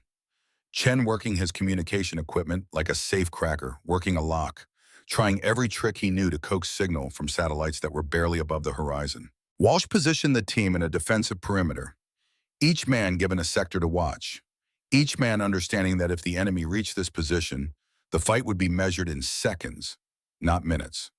Close quarters. Brutal. The kind of combat where training mattered less than willingness to do violence faster and more efficiently than the other guy. Rearden checked his ammunition, 42 rounds remaining. He had started this mission with 210. The mathematics told a story of sustained combat, of ammunition expended in firefights that had depleted resources faster than anyone had planned. 42 rounds against 20 enemies was not impossible. It was just improbable. And improbable was better than impossible. Movement below. Shapes materializing from the storm, advancing with tactical discipline that spoke of professional training. The enemy had learned from earlier mistakes. They were using terrain effectively, staying dispersed, moving in bounds with mutual support. These were not panicked conscripts. These were soldiers who had regained their composure and were executing a coordinated assault. Range 800 meters in closing, Walsh reported, moving in 2 elements. Looks like standard squad tactics. They will try to fix us with one element while the other flanks. Let them think they can flank. The terrain funnels them through 2 approaches, both covered by claymores. They walk into the kill zone, we light them up, use the confusion to break contact and reposition. Sir, Turner said, I am picking up radio chatter. They know Grace is moving to our position. They are trying to intercept her. Can they? Turner listened to the intercepted communications, his Russian good enough to catch tactical details. They have a squad positioned between her and us. 8 men, prepared ambush. Rearden keyed his radio. Grace, you have hostiles between your position and ours. 8-man squad, they are waiting for you. I know, Grace said. Her voice carried the calm of someone who had expected this. I have been tracking them for the last 5 minutes. Give me 60 seconds. What are you going to do? What I always do. Hunt. The radio went silent. Team 9 waited, watching their own approaching threats while trying to imagine what was happening 800 meters away, where Grace Mackenzie was about to engage 8 trained soldiers alone in terrain that favored the defenders. 30 seconds passed, 45. Then the sound of gunfire. Not the measured crack of Grace's rifle, but the sustained roar of multiple automatic weapons firing at once. The enemy squad had opened up, either because they had spotted Grace or because they were trying to suppress likely positions before she could fire. The automatic fire stopped, replaced by single shots. Grace's rifle speaking with the deliberate rhythm of someone selecting targets without rush or panic. 1 shot, 2, 3, 4. Each shot spaced 5 to 7 seconds apart. Time to acquire, compensate for environmental factors. Fire, confirm kill, move to next target. The return fire became sporadic, panicked. Men shooting at shadows and ghosts because the real threat was invisible in storm and darkness. Grace's voice on the radio, breathing slightly elevated but controlled. 4 down, 4 running. I am continuing to your position. ETA 10 minutes. Negative, Rearden transmitted. Those 4 runners will lead Volkov right to you. Break contact. Evade and approach from different vector. No time. Your squad is 3 minutes out. You need me there before they arrive. I am coming through. Anyone tries to stop me, they die. Grace out. The woman was either the bravest soldier Rearden had ever known or the most reckless. Possibly both. Probably both. 5 years of solo operations had given her confidence that bordered on supernatural, a belief in her own capabilities that was either justified by results or would eventually get her killed. Enemy forces 600 meters, Walsh reported. They are picking up pace. They know something spooked their flanking element. Moving faster now. Less cautious. ETA 2 minutes. Fire discipline, Rearden commanded. Nobody shoots until we can see individual faces. Make every round count. Rodriguez, you have control of the claymores. Wait for maximum effect. Sir, Chen said. Satellite connection stabilized. I have 5 minutes of solid uplink, enough to call in air support. Do it. Request immediate close air support. Transmit our coordinates and enemy positions. Priority 1. We have American forces in contact with superior numbers. Need guns in the sky yesterday. Chen's fingers flew across the keyboard, transmitting requests that would route through command networks, through layers of authorization, through the bureaucracy that governed the use of military force. Under normal circumstances, approval could take hours. But Christmas Eve on a frozen mountain with SEALs dying was not normal circumstances. Someone in the chain of command would make the call, would authorize the use of overwhelming force to save 8 men who had walked into hell and needed help walking back out. Message sent, Chen confirmed. Acknowledgement received. Air assets are scrambling. ETA 40 minutes. 40 minutes. They needed to survive 40 minutes against enemies who would be here in less than 2. The gap between need and reality had never felt wider. Enemy contact 400 meters, Walsh said. His voice carried the flat calm of someone who had done this enough times to know that fear was useless. They are spreading out, taking positions for final assault. Rodriguez, Rearden said, blow the claymores when they hit 200 meters. I want maximum casualties on the first detonation. Shock and awe. Make them think twice about pressing the attack. The enemy advanced with professional discipline, bounding by fire teams, using what little cover existed.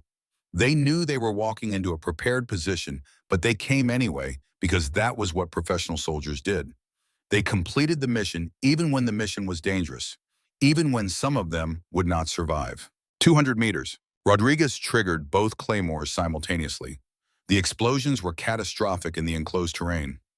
700 steel balls per mine, each one traveling at 4,000 feet per second, turning a cone-shaped kill zone into a blender of metal and death. The screaming started immediately. Men who had been advancing suddenly found themselves shredded, bleeding, dying in snow that turned red faster than it could freeze. 3 down, Walsh reported, watching through his scope. 4 wounded. They are breaking contact, falling back to treat casualties.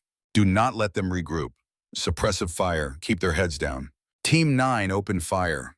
Controlled bursts, aiming at likely positions even when they could not see specific targets. The goal was not to kill but to force the enemy to stay low, to make them think twice about returning fire, to buy precious minutes for air support to arrive. Return fire came anyway. Rounds snapping overhead, impacting around their position with the angry buzz of high-velocity projectiles missing by inches. Turner grunted, went down hard. Brooks was there in seconds, checking for wounds, finding the entry wound in Turner's shoulder where a round had punched through his body armor at an angle, creating damage but missing anything immediately vital. I am okay, Turner gasped. His laptop was still clutched in his good hand. Communication is still up. I can still work. You are shot, Brooks said. I have been shot before. Tape me up. I will complain later. The enemy regrouped faster than Rearden hoped. They had taken casualties, but they were still combat effective, still dangerous, still willing to trade lives for ground because Volkov was paying them enough or terrorizing them enough or both. They came again, this time with mortar support. Rounds impacting around the position, walking closer with each adjustment. The enemy forward observer was good, calling corrections that brought fire danger close to their own people, but maximized pressure on the defenders. "We cannot stay here," Walsh shouted over the explosions. "Next barrage will be right on top of us." Where do we go? There is no better ground within reach. Then we go down, meet the enemy on our terms instead of letting them pick us apart from range. That is insane. We have wounded. We have communication gear we cannot abandon. We have every tactical disadvantage. We also have Grace McKenzie somewhere out there killing everything that moves. We go down, we give her clear fields of fire. We become the bait that draws them into her kill zone. Rearden processed the idea. It was crazy. It was also the only option that had any chance of success. Sometimes the best defense was offense. Sometimes you had to attack when the enemy expected you to defend. Okay, we move in 60 seconds. Rodriguez, Turner, Morrison, stay here. Maintain the communication link. Call in fire support the moment it is available. Everyone else, we are going hunting. Sir, Brooks protested, that leaves 3 men to hold the position. If the enemy gets through us, they will be defenseless. Then we do not let the enemy get through us. Simple as that. Walsh grinned, the expression of a man who had been waiting his entire career for someone to finally say the quiet part out loud. Now we are talking. About time we stopped reacting and started dictating. Grace's voice crackled on the radio. "I am 200 meters north of your position. I have eyes on the enemy mortar team. Give me 30 seconds and you will not have to worry about indirect fire anymore." 30 seconds, Rearden confirmed. "Then we are coming down. Hard and fast. Be ready." "Always am," Grace said. "Welcome to my world, gentlemen. Time to teach these people what happens when they threaten my family." Her rifle spoke once. The mortar fire stopped. Permanently. Completely. One shot, one kill, probably the forward observer who had been calling the fire that would have killed them all. The silence after sustained bombardment felt unnatural, like the world had suddenly stopped spinning. Ears rang, hearts pounded. The absence of incoming fire was almost as disorienting as the fire itself had been. "Now," Rearden commanded. Team 9 descended into hell by choice instead of necessity. Walsh led the way, his bulk surprisingly agile as he bounded down the slope in controlled slides and careful steps that found purchase on ice-covered rocks. Chen followed close behind, having secured his communication gear with Rodriguez and Turner, who would maintain the uplink and protect Morrison. Brooks moved with the cautious speed of someone carrying medical supplies he might need at any second. Rearden brought up the rear, rifle at the ready, eyes constantly scanning for threats that could materialize from any direction. The descent was suicide by any tactical standard. They were moving down slope into enemy territory, abandoning the high ground advantage, exposing themselves to fire from multiple directions. But staying put meant dying slowly under mortar fire. Attacking meant dying quickly but taking enemies with them. Between slow and quick, Rearden chose quick every time. Grace materialized from the darkness like she had been conjured from the storm itself. One moment empty space. The next, a figure in white camouflage, standing 20 feet to their left, rifle up, covering their descent. She moved with them, a ghost providing overwatch, her presence both reassuring and unsettling in equal measure. "Contact left, 100 meters, she transmitted. "Squad strength. They are repositioning to cut off your advance. I have the angle. Keep moving." Her rifle cracked. A scream echoed across the valley. Then silence. "Make that squad -1, Grace corrected. "Still a threat. Still moving to intercept. They have RPGs. If they get set up, they will shred you before you can close distance. Can you stop them?" "I can slow them. You need to do the stopping." Team 9 moved faster, pushing past the point where caution was useful and embracing the controlled recklessness that defined special operations. They were not trying to survive anymore. They were trying to complete the mission. Survive if possible, but complete the mission regardless. The enemy squad appeared through the snow, shapes resolving into men with weapons and hostile intent. 8 soldiers in defensive positions, RPG teams setting up for a shot that would turn the exposed SEALs into casualties before they could return fire effectively. Walsh fired first. 3-round burst, center mass on the RPG gunner. The man went down, weapon unfired. His partner grabbed for the launcher. Grace's bullet found him before his hands closed on the grip. Headshot, instant death. The kind that left no time for pain or fear or final thoughts. 5 on 4, Rearden thought. Not good odds, but better than 8 on 4. Better than dying under RPG fire with no chance to fight back. Fragmentation out, Chen shouted.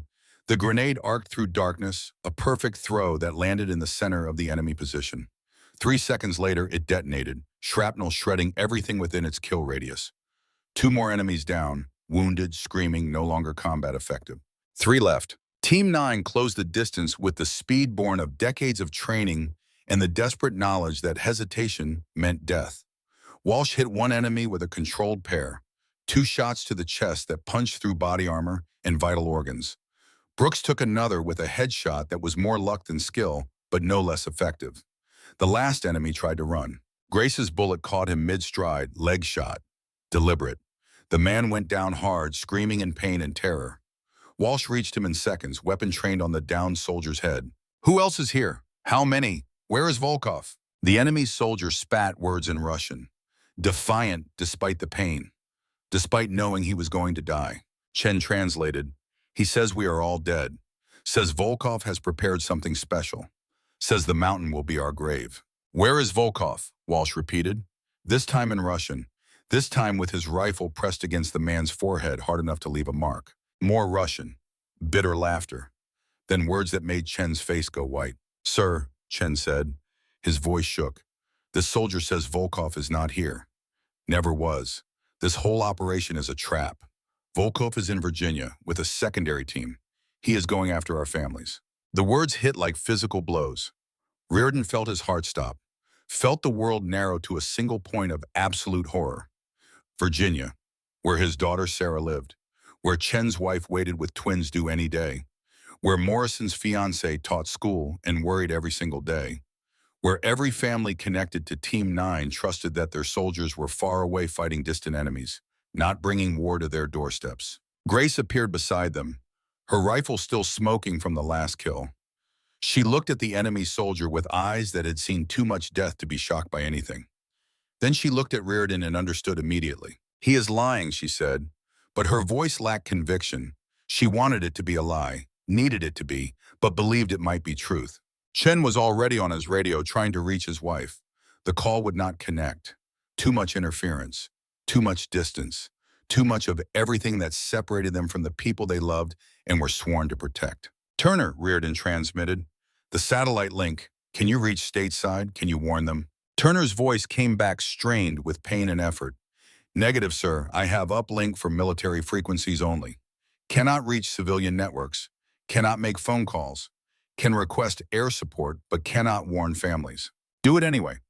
Get me someone with authority, someone who can mobilize law enforcement across Virginia, someone who can protect our families before Volkov makes his move." "Sir, I will try, but authorization for domestic military operations takes hours, even in emergencies.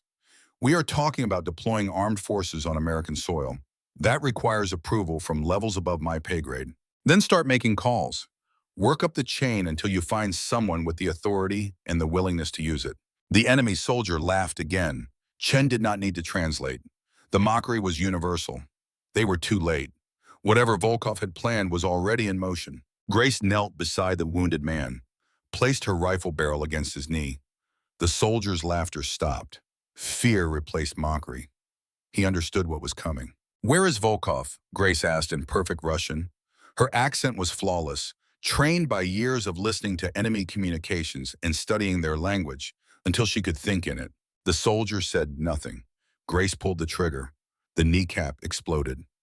Bone and cartilage and blood sprang across white snow. The scream was inhuman, the sound of pain beyond any training to resist. "Where is Volkov?" Grace asked again. Her voice never changed. Calm, professional. The voice of someone asking about the weather while torturing a man with clinical precision. "He will kill me," the soldier gasped through tears and agony. "I will kill you," Grace corrected. Slowly, piece by piece. "Or you tell me what I want to know and I make it quick. Your choice. You have 5 seconds. The soldier broke, told them everything. Volkov was not in Virginia. That had been a lie designed to create panic. But he was not here either. He was at a third location, a compound 50 kilometers north, monitoring the operation remotely, ready to escape if things went wrong. He had never intended to face Grace directly. had planned from the beginning to let his men die while he watched from safety. The coward, Grace said. After all his talk about honor and revenge, after everything he did to draw me out, he runs. She stood, looked at Rearden. Her face was hard, carved from ice and fury, and 5 years of mountain survival. I am going after him. 50 kilometers in this storm. I can make it in 8 hours, maybe 10. You call in air support, level this position, extract your team, get home to your families. I will handle Volkov. No, Rearden said. The word came out flat. Final. We do this together or not at all. Jimmy, you have a daughter who is 8 months pregnant, a son deploying overseas, grandchildren coming. You have earned the right to go home. This is my fight. Has been from the beginning. And it ends together. You do not get to sacrifice yourself just because you think you deserve to die. Catherine asked me to forgive myself for the decision that killed your team. I am working on that, but I will not forgive myself for letting you die when I could have stopped it. So you are coming back with us. We call in air support on Volkov's compound. We end this the right way, not with more death, with justice. Grace looked at him for a long moment. The wind howled, snow fell. Somewhere in the darkness, enemies regrouped and prepared for another assault. Finally, she nodded. Okay, but if Volkov escapes because we waited for air support instead of going after him immediately, that is on you. If he escapes, we hunt him together. You and me and every resource the United States military can bring to bear. But tonight, we all go home. That is the mission now. Not revenge, not justice, just getting everyone home alive. Walsh interrupted the moment. Sir, we have movement, multiple contacts. Looks like they are committing their reserve force. 20+ hostiles converging on our position from 2 directions. The wounded enemy soldier laughed again despite his pain. You are surrounded, trapped. All your plans mean nothing. You will die here. Grace looked down at him. Almost casually, she adjusted her rifle and fired. The shot was mercy, quick, clean. The soldier's suffering ended instantly. We do not have time for prisoners, she said, and I do not have patience for men who threaten my family. Team 9 formed a defensive perimeter. 5 men against 20+ enemies in terrain that offered minimal cover. The mathematics were brutal, but mathematics did not account for training, did not account for brotherhood, did not account for the fact that these 5 men had survived things that should have killed them and kept coming back for more because that was what SEALs did. Brooks, you have medical supplies. Stay in the center. Treat casualties as they happen. Chen, you have combat experience, but your primary job is communication. Maintain contact with Turner. Keep that satellite link active. We need air support, and we need it now. Walsh, Rodriguez positions on the flanks. Grace, you have overwatch. Pick your shots. Make every round count. I will take center position. We funnel them into kill zones. We make them pay for every meter. We hold until air support arrives or until we run out of ammunition. Whichever comes first. Sir, Chen said quietly, if we run out of ammunition before air support arrives, then we fix bayonets and remember that SEALs do not surrender. Not when our families are waiting for us. Not when we have brothers depending on us. Not ever. The enemy came like a tide, professional, coordinated, using suppressing fire and maneuver tactics that would have overwhelmed most defensive positions. But Team 9 was not most defensive positions. They were 5 men who had decided that dying here was not acceptable, that going home was not negotiable, that the enemy would have to kill them to a man before they stopped fighting. Walsh fired in controlled bursts, his rifle barking steadily, each burst claiming a target. Rodriguez used grenades with the precision of an artist, placing them where they would do maximum damage while minimizing risk to friendly forces. Chen fired when targets presented themselves, but mostly focused on maintaining the communication link that represented their only hope of survival. Brooks worked miracles in the center of the perimeter, treating wounds under fire, keeping men combat effective when they should have been casualties. A round grazed his arm. He barely noticed, wrapped it with medical tape and kept working. Grace was everywhere and nowhere. Her muzzle flash appeared from different positions, never the same place twice. Each shot was a kill or a disabling hit. Each shot reduced the enemy's combat effectiveness by 1 soldier. She moved through the battle like a ghost conducting a symphony of death, and the enemy forces learned too late that ghosts do not forgive and they do not forget. Rearden fought with the calm efficiency of someone who had done this too many times. Selected targets, fired, confirmed kills, moved to the next target. His ammunition counter clicked down. 40 rounds, 30, 20, each round was precious. Each round was the difference between life and death for him and his team. Air support inbound, Turner transmitted. His voice was weak with pain and blood loss, but the words were the most beautiful Rearden had ever heard. Apache gunships, ETA 6 minutes. They are requesting marking of friendly positions. Chen pulled out an infrared strobe, activated it, placed it in the center of their perimeter. To the naked eye, it was invisible.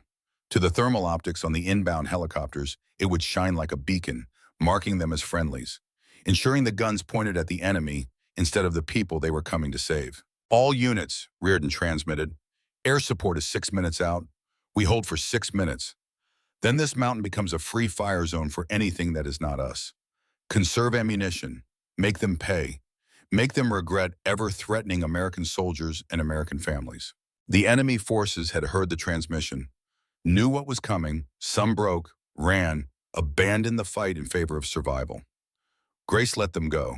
They were no longer threats, just men who wanted to live and had made the smart choice to run. Others stayed, committed to the fight either through courage or fatalism, or the knowledge that Volkov would kill them for desertion anyway. They pressed the attack with renewed desperation, knowing they had 6 minutes to overwhelm the defenders or die under fire from helicopters they could not fight. 3 minutes. The enemy got close, close enough that Rearden could see faces, see fear and determination, and the universal look of soldiers who knew they were probably going to die, but were doing their jobs anyway. He almost felt sorry for them. Almost. Then he remembered they were here to kill Americans, and sympathy evaporated. 2 minutes. Walsh went down, took a round to the leg that shattered his femur and sent him sprawling. Brooks was there instantly. Tourniquet applied, morphine administered. The Master Chief kept in the fight, despite an injury that would have sidelined anyone else. 1 minute. Ammunition critically low. Rearden down to his last magazine. 7 rounds. Walsh and Rodriguez were in similar states. Chen had stopped firing to conserve his last rounds for absolute emergencies. Then the sound. The beautiful, terrible sound of rotor blades cutting through storm. The Apaches arrived like angels of death, their thermal optics painting the battlefield in contrasts of heat and cold, identifying enemy forces that were still fighting and eliminating them with precision that was almost surgical. 30-millimeter cannons roared. Hellfire missiles streaked through darkness. The mountain erupted in fire and destruction as American air power did what American air power does best. Overwhelming force applied with overwhelming precision against enemies who had made the mistake of threatening American soldiers.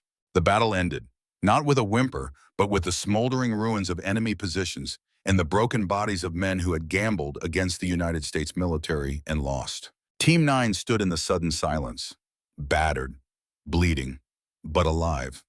All of them alive. Grace lowered her rifle, looked at Rearden. Her face was streaked with tears she did not bother to hide anymore. "Thank you," she said, "for not letting me die here, for reminding me that I have something to live for beyond revenge." "Thank me by going home to your daughter," Rearden said. "Tell her you are alive. Be her mother. That is how you honor the people we lost. By living well, by being present for the people who love us." The helicopters landed. Medical personnel swarmed. Morrison was loaded first, still unconscious, but stable. Turner next, his shoulder wound serious but survivable.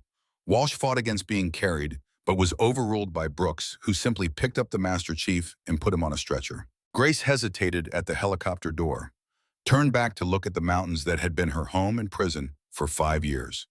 The place where she had died and been reborn as something harder and colder and more dangerous. "I will miss it," she said. The silence, the clarity, the simplicity of survival.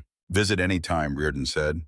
"But go home first. Your daughter is waiting." Grace nodded, climbed aboard. The helicopter lifted off, carrying them away from the mountain that had tried to kill them and failed, carrying them toward families who had never stopped waiting, toward futures that were uncertain but possible.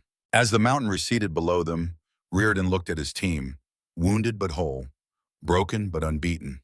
They had faced impossible odds and survived because they refused to accept any other outcome. That was what made them SEALs, not the training, not the equipment, Not the tactics, the simple, stubborn refusal to quit. The willingness to fight for each other and for the families waiting at home. The understanding that some things were worth dying for, but more things were worth living for. The battle was over. The war continued. But tonight, Team 9 was going home, and that was victory enough. The helicopter touched down at Forward Operating Base Sentinel as dawn broke over the Rockies.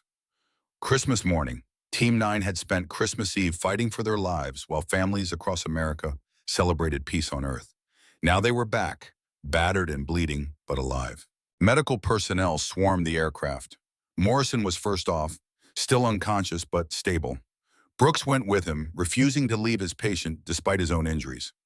Turner came next, shoulder wounds serious but survivable. Walsh fought the stretcher bearers with stubborn determination until his shattered leg gave out and he went down hard. Chen walked off under his own power, fingers already working his phone. "Michelle, baby, I am okay. Is Lily Mackenzie secure?" "Good, I love you. Tell the girls Daddy is coming home." He ended the call with tears streaming. "Sir, my wife just went into labor. The twins are coming early." "Go," Rearden said. "You have earned it." Rodriguez limped off to call his daughter. Grace was last to leave the helicopter, standing in the doorway, looking back at the mountains that had been her home and prison for 5 years. "Captain Mackenzie," a voice called. Grace's mother stood at the edge of the landing zone. Behind her, 16-year-old Lily waited with nervous energy. Grace froze. "Mom, Lily?" Her mother crossed the distance, studied Grace's scarred face. "You are alive. They told me, but I did not believe it. We buried you. We mourned you. How are you alive?" "I survived," Grace said. The words felt inadequate. "I survived and I could not come back. Could not face what I had become." Her mother slapped her. Hard. 5 years I believed my daughter was dead. 5 years your daughter grew up without a mother. And you were alive the whole time. "I was protecting you," Grace said. Her voice cracked. "Protecting Lily. She deserved her father," the older woman said. "Broken or whole. She deserved to have you in her life." Lily stepped forward. "Are you really my mom?" Grace knelt, bringing herself to eye level. "I am real. I am alive. I am your mother, and I am so sorry." Lily stared at her, then turned and walked away. Did not run, just walked with deliberate pace. Grace's mother watched her granddaughter go. "You broke her heart twice. I do not know if she will forgive you. But you are my daughter and I love you, and I am glad you are alive." She followed Lily, leaving Grace alone with her grief. Rearden approached carefully. "Grace, she is in shock. Give her time." "How much time does it take to forgive abandonment?" Grace looked up with broken eyes. "I told myself I was protecting her. But I was lying. I stayed away because I was afraid. Afraid she would see what I had become. You faced her today. That took courage. She walked away from me because she is 16 and overwhelmed. But she came here. Give her time to accept that her mother came back from the dead." A military officer approached. Intelligence Branch Colonel. "Lieutenant Colonel Rearden, Captain Mackenzie, I need to debrief you. What happened has significant national security implications." "It can wait," Rearden said. "I am afraid it cannot, sir. We have intercepted communications suggesting Volkov is planning to disappear. If we do not act within 12 hours, we may lose him." Grace's head snapped up. "Where is he?" "Signals intelligence places him at a compound 50 kilometers north. He is preparing to evacuate. If he gets out of the country, we may never find him." "Then send a team. He has hostages, 3 American contractors. Says if we attack, he kills them. We need someone who knows the terrain and Volkov's tactics."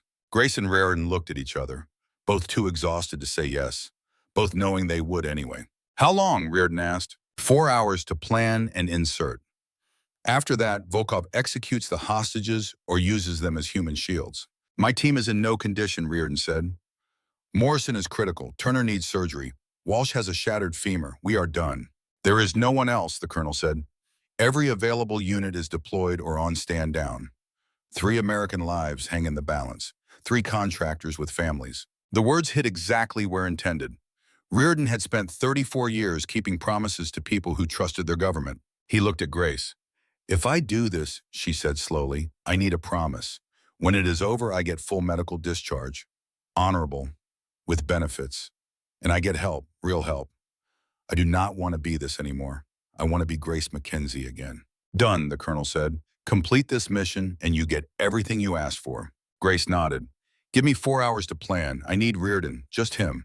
2 operators are better than 20 for infiltration. Ma'am, sending just 2 people is extremely risky. Everything has been extremely risky. We are still here, trust me. The colonel looked at Rearden. Sir, are you willing? You could walk away now. Rearden thought about his daughter Sarah, 8 months pregnant. Thought about his son Eric, deploying overseas. Thought about Catherine asking him to give the rest of his life to his grandchildren. Then he thought about 3 contractors with families, trapped with a man willing to kill civilians. 4 hours, Rearden said. We plan, execute, extract. Then I am done. But those contractors deserve the same chance my team got. So yes, I am willing. The colonel nodded, relief visible on his face. Thank you both. Your country will not forget this. My country has already forgotten me once, Grace said. Her voice carried no bitterness, just statement of fact. I am not doing this for my country. I am doing it so I can look my daughter in the eyes and tell her that I finally chose right, that I finally put saving lives over taking them, that I am trying to be the hero she deserved instead of the ghost I became.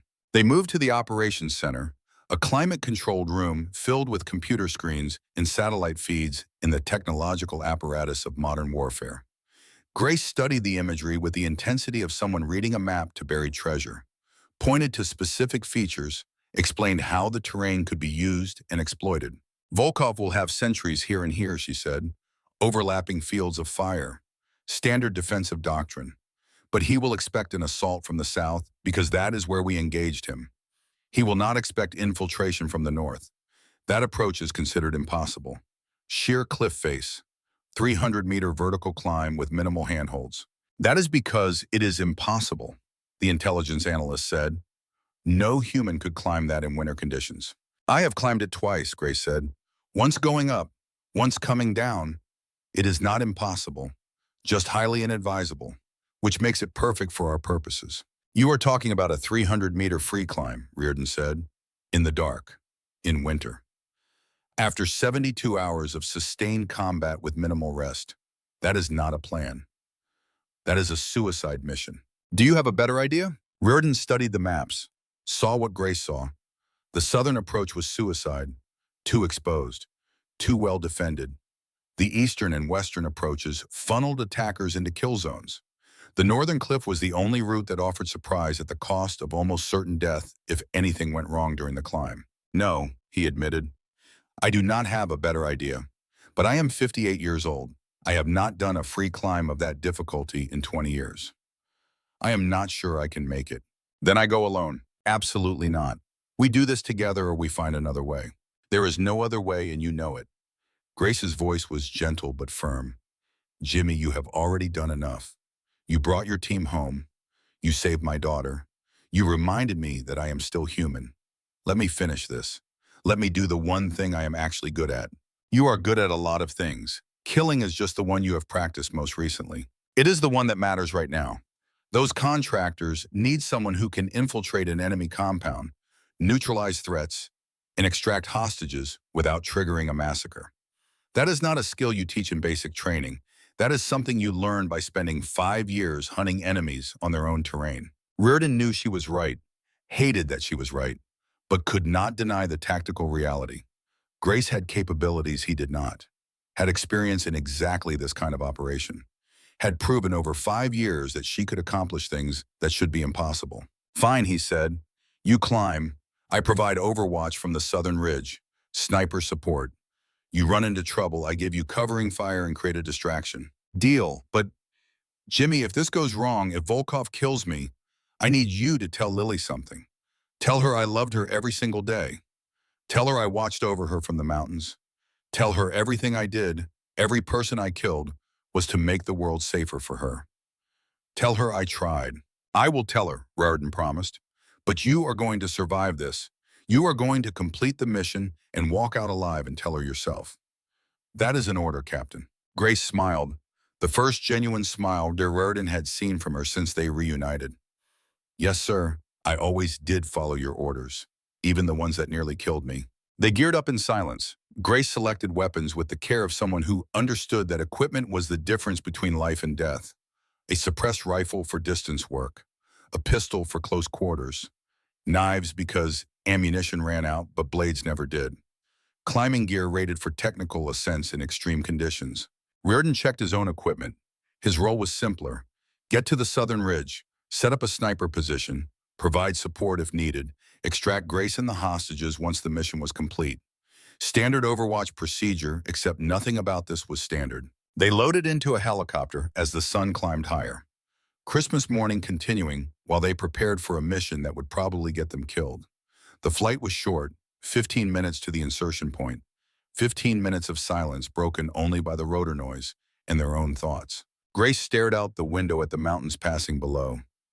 Rearden wondered what she was thinking, whether she was afraid, whether she had made peace with the possibility of dying today, whether she believed her daughter would ever forgive her. The helicopter dropped them at separate locations. Rearden on the southern ridge where he would have clear sight lines to the compound. Grace 3 kilometers north where the cliff face began its vertical ascent. They would be out of radio contact until Grace reached the top. Too much rock between them for reliable communication.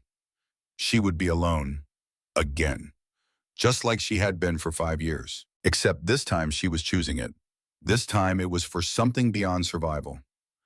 This time it meant something. Rearden set up his position with methodical precision. Rifle mounted on a bipod. Scope calibrated for distance and wind. Ammunition laid out for quick access. He had done this 1,000 times in a career spanning 3 decades. The ritual was comforting. Familiar. A reminder that some skills never faded no matter how old you got or how tired you became. Through his scope, he watched the compound. Saw sentries maintaining patrol patterns. Saw vehicles being loaded with equipment and supplies. Saw Volkov himself, identifiable from intelligence photos, directing operations with the calm authority of someone who believed he had already won. Rearden wanted to take the shot, wanted to end this right now with a single bullet through Volkov's skull. But the hostages were somewhere in that compound. Killing Volkov might trigger their execution, might doom them to die as revenge for their captor's death. So Rearden waited, watched, trusted Grace to do what she did best. 300 meters to the north, invisible in the darkness and distance, Grace began her climb. The rock face was exactly as she remembered from her reconnaissance months ago. Vertical, unforgiving, ice covered in places where water had seeped through cracks and frozen in layers that made handholds treacherous. In summer, the climb would be merely difficult. In winter, it approached suicidal. Grace had done it twice before, both times in better conditions. Both times when she was not already exhausted from 72 hours of sustained combat. She started anyway, because 3 people needed saving and she was the only one who could reach them, because her daughter was watching from a distance, trying to decide if her mother was a hero or a monster, because some debts could only be paid through action, not words. The first 50 meters were the hardest. Frozen rock offered minimal purchase. Her fingers, already damaged by frostbite over 5 years of mountain living, screamed protest as she forced them into cracks barely wide enough to grip. Her arms burned with effort. Her shoulders, carrying the weight of weapons and gear, threatened to give out with every upward movement. She climbed anyway, focused on the next handhold, the next foothold, breaking an impossible task into manageable increments. That was how you survived anything. One step, one breath, one moment at a time until the impossible became merely difficult and the difficult became done. 100 meters.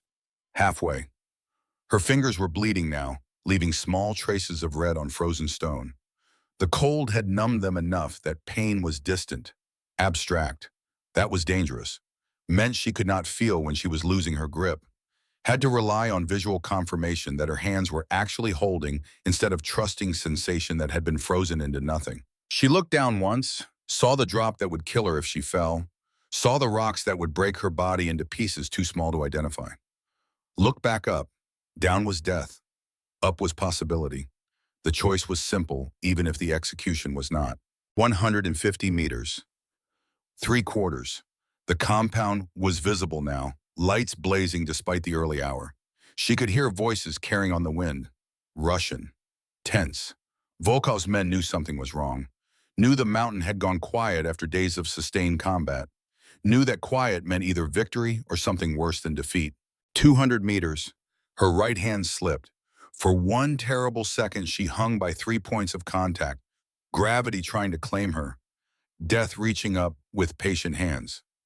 She caught herself, found a new hold, kept climbing. The fall would come eventually for everyone. Her job was to delay it long enough to matter. 250 meters. Almost there. The muscles in her arms had moved past burning into a kind of numb exhaustion where they obeyed commands through sheer force of will instead of actual capability. Every movement was slower now. Every reach required concentration. Her body was shutting down systems to conserve energy for core functions. Climbing was not a core function. Survival was. But Grace had learned years ago that sometimes survival required doing things your body insisted were impossible. 300 meters. The top. She pulled herself over the edge and lay flat on frozen ground, gasping, shaking, every muscle in her body screaming. Gave herself 30 seconds to recover. 30 seconds to let blood flow return to starved muscles. 30 seconds to remember how to be human before becoming a weapon again. Then she moved. Silent, efficient, a ghost returning to haunt the living. The compound was laid out exactly as the satellite imagery suggested. Central building for Volkov's command, barracks for his men, storage facilities, vehicle depot, and a small structure on the eastern edge, reinforced, guarded by 2 sentries. The hostage holding area. Had to be. Nothing else would warrant that level of security. Grace moved through shadows, using terrain and darkness like a cloak. Years of solo operations had taught her to be invisible, to move without sound, to become part of the landscape until violence was required and she transformed from ghost to nightmare. The first sentry died without knowing he was in danger. One moment he was smoking a cigarette, complaining to his partner about the cold. The next, Grace's knife had opened his throat and he was drowning in his own blood, unable to scream, unable to warn anyone. She caught the body as it fell, lowered it gently to avoid noise. The second sentry turned, saw his partner missing, started to raise his weapon.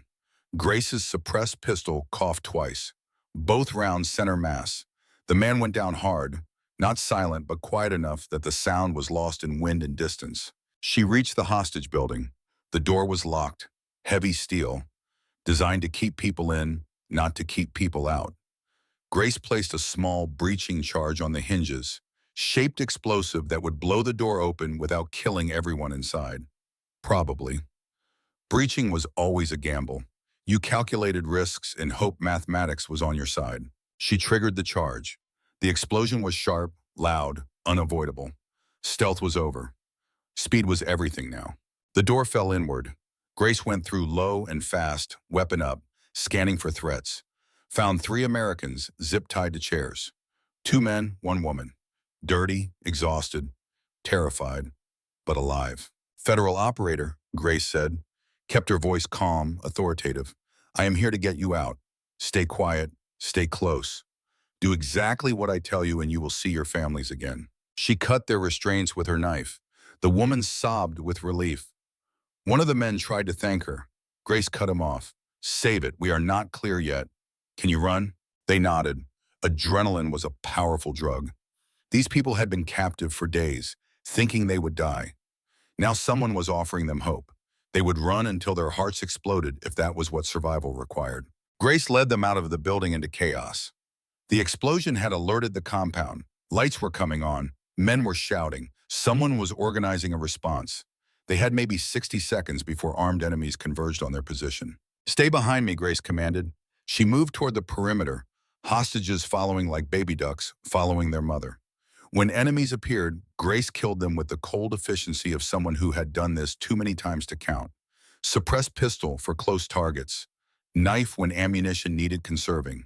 Speed and violence and absolute certainty that hesitation meant death. They reached the perimeter fence.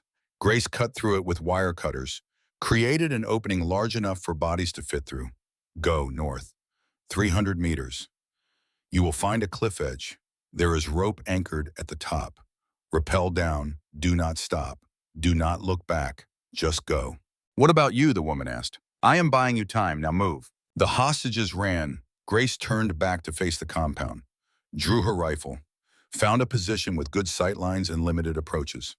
Became the thing she had spent 5 years perfecting. A defender of the innocent. A killer of the wicked. A woman who had lost herself in violence but found purpose in protecting others. Volkov's men came like a wave, 20, 30, more. Grace killed them methodically. One shot, one kill, relocate. One shot, one kill, relocate. The pattern was hypnotic, meditative. This was what she was good at. This was all she had ever been good at. Her rifle ran dry. She transitioned to pistol, kept firing, kept killing, kept buying seconds that turned into minutes that gave the hostages time to reach safety. Then Volkov himself appeared, emerging from the command building with a sniper rifle and the cold expression of someone who had been waiting for this moment. He spotted Grace immediately, raised his weapon. The final confrontation both of them had been building toward for years. They fired simultaneously. Both shots perfect. Both aimed to kill. Volkov's bullet caught Grace in the chest, punched through her body armor at an angle, penetrated her right lung, exited through her back. The impact spun her around, dropped her to one knee. Blood poured from the wound. Too much blood. The kind of blood loss that meant minutes instead of hours. Grace's bullet caught Volkov in the throat, severed his carotid artery, destroyed his trachea. The man who had terrorized these mountains for years went down gurgling, drowning in his own blood, dying exactly as violently as he had lived. Grace tried to stand, could not. Her lung was filling with blood. Every breath was agony. Every heartbeat pumped more life out of the hole in her chest. She had minutes, maybe less. She triggered her emergency beacon. The signal would reach Rearden on the southern ridge, would let him know the mission was complete, would tell him where to find her body. Through fading vision, she saw the hostages reach the cliff edge, saw them start their descent, saw them reaching safety because she had given them the time they needed. That was enough. That was worth dying for. Her radio crackled. Rearden's voice, urgent, desperate. Grace, talk to me. I saw the beacon. What is your status? Mission complete, she managed. Her voice was wet, bubbling, blood in her lungs making speech almost impossible. Hostages are clear. Volkov is dead. I am hit. Bad. Hold on. I am coming to you. Extraction is inbound. Just hold on. No time. Tell Lily I love her. Tell her I tried to be better. Tell her I died doing something that mattered. Damn it, Grace, you are not dying. That is an order. You hear me? That is a direct order. You do not get to die. Grace smiled, tasted copper, some orders even she could not follow. Already dead, Jimmy. Just have not stopped moving yet. Like a shark. Stop swimming and you drown. Then keep swimming. Keep fighting. You have survived worse than this. Not this time. This time the mountain wins. But that is okay. I am tired. So tired. Ready to rest. Grace, please, your daughter needs you. Lily needs her mother. Lily deserves better than what I became. Better than a ghost. Better than a killer. She deserves to remember me as a hero. Let me give her that. Let this be how my story ends. Saving people, making it matter. The radio went silent. Grace's vision was narrowing, darkness creeping in from the edges. She thought about Lily, about the little girl who used to climb into her lap and ask for stories, about the teenager who had walked away rather than face the monster her mother had become. Maybe this was better. Maybe dying a hero was preferable to living as a disappointment. Maybe some debts could only be paid in blood. She closed her eyes, let the darkness come, accepted it like an old friend she had been avoiding for 5 years. The mountain had tried to kill her once and she had refused to die. This time she was too tired to refuse. This time she let go. The sound of helicopter rotors penetrated the fog. Rearden's voice shouting commands. Medics swarming her position. Hands pressing against the wound. Someone shouting about collapsed lung and massive blood loss and need immediate surgical intervention. Grace tried to tell them it was too late. Tried to explain that some wounds could not be treated. Tried to say goodbye properly instead of just fading away. But the darkness pulled her down like water. And Grace Mackenzie, the ice witch, the ghost, the mother who loved her daughter more than life, stopped fighting and let herself drown. She did not see the medics working frantically to save her life. Did not see Rearden riding with her in the helicopter, holding her hand, refusing to let her die alone. Did not see the emergency surgery that lasted 6 hours and required 11 units of blood. Did not see Lily Mackenzie sitting in the waiting room, her grandmother beside her, both women holding hands and praying to a God they were not sure existed, but were willing to believe in if it meant Grace survived. did not see the sun set on Christmas Day and rise on the day after, time passing while her body fought to decide whether living or dying was the better option. Did not see any of it, just darkness, just peace, just the absence of pain and guilt and the weight of 300 kills carved into her soul like scars that would never heal. But somewhere in that darkness, Grace Mackenzie made a choice. The same choice she had made 5 years ago when the mountain tried to bury her. The same choice she had made every day since. She chose to keep swimming, chose to keep fighting, chose to live one more day even when dying would be easier. Because her daughter was waiting, because Rearden had asked her to, because 3 hostages had made it home to their families, because she gave them that chance. Because some promises were worth keeping even when keeping them hurt more than dying ever could. Grace Mackenzie opened her eyes. The hospital room was too bright, too white, too clean. Everything smelled like antiseptic and recycled air and the particular odor of places where people came to heal or die. Medical equipment beeped steadily, monitoring vital signs that had been critical for days, but were finally stabilizing into something that looked like survival instead of postponed death. Her chest felt like someone had driven a truck over it, which was not far from the truth. A bullet had punched through her right lung, collapsed it, caused internal bleeding that should have killed her before the medics arrived. Should have, did not. Grace was still trying to decide if that was mercy or punishment. A figure sat in the chair beside her bed. Rearden, asleep. His head tilted back at an angle that would give him a terrible neck ache when he woke. He looked old in the fluorescent light, old and tired and worn down by 3 decades of service and one very long Christmas that had nearly killed them all. Grace tried to speak. Her throat was raw from intubation. The sound that came out was barely human. Rearden woke instantly, the way soldiers learn to wake, from deep sleep to full alertness in a heartbeat. "You are awake," he said. Statement of fact delivered with the kind of relief that came from sitting vigil over someone you were not sure would survive. The doctors said you might not wake up for days, said the surgery was touch and go, said we almost lost you twice on the table. "How long?" Grace managed. Each word hurt, everything hurt. Pain was good though, meant she was alive. Dead people did not hurt. 3 days. Christmas came and went. New Year's tomorrow. You missed all the good parts. The hostages? Safe. Home with their families. All 3 of them called to thank you personally. Left messages. The woman, Sarah Chen, said to tell you that her daughter was born on Christmas Day.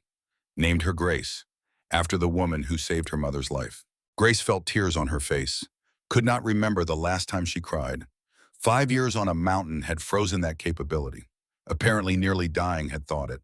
Volkov, dead. Your shot severed his carotid.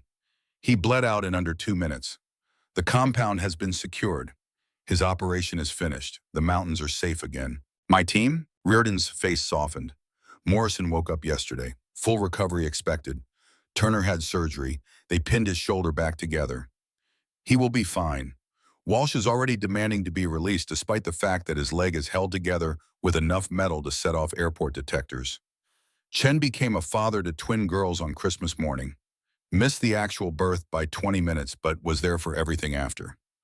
Rodriguez's daughter flew in from her posting to visit, spent 3 days at his bedside before duty called her back. And you? Rearden hesitated. My daughter Sarah went into labor 2 days ago. I was here, sitting with you, waiting to see if you would wake up. My son, Eric, called from overseas, wanted to know how the old man was holding up. I told him I was tired but intact.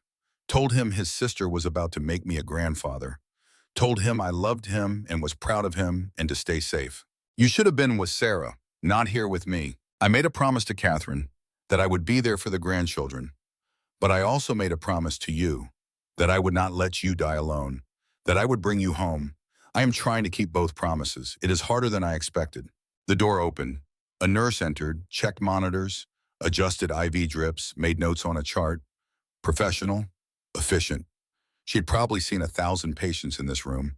Some lived, some died. Grace was just another statistic waiting to be categorized. After the nurse left, Rearden spoke quietly.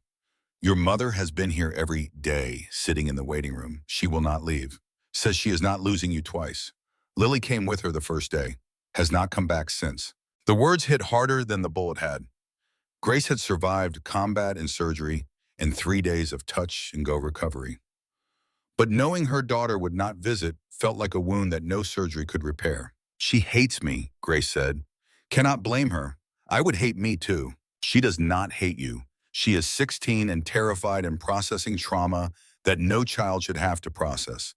Give her time." How much time does it take to forgive someone for being a ghost instead of a mother? I do not know, but I know that forgiveness is a process, not an event. You cannot rush it. You can only be present when it finally happens. The door opened again.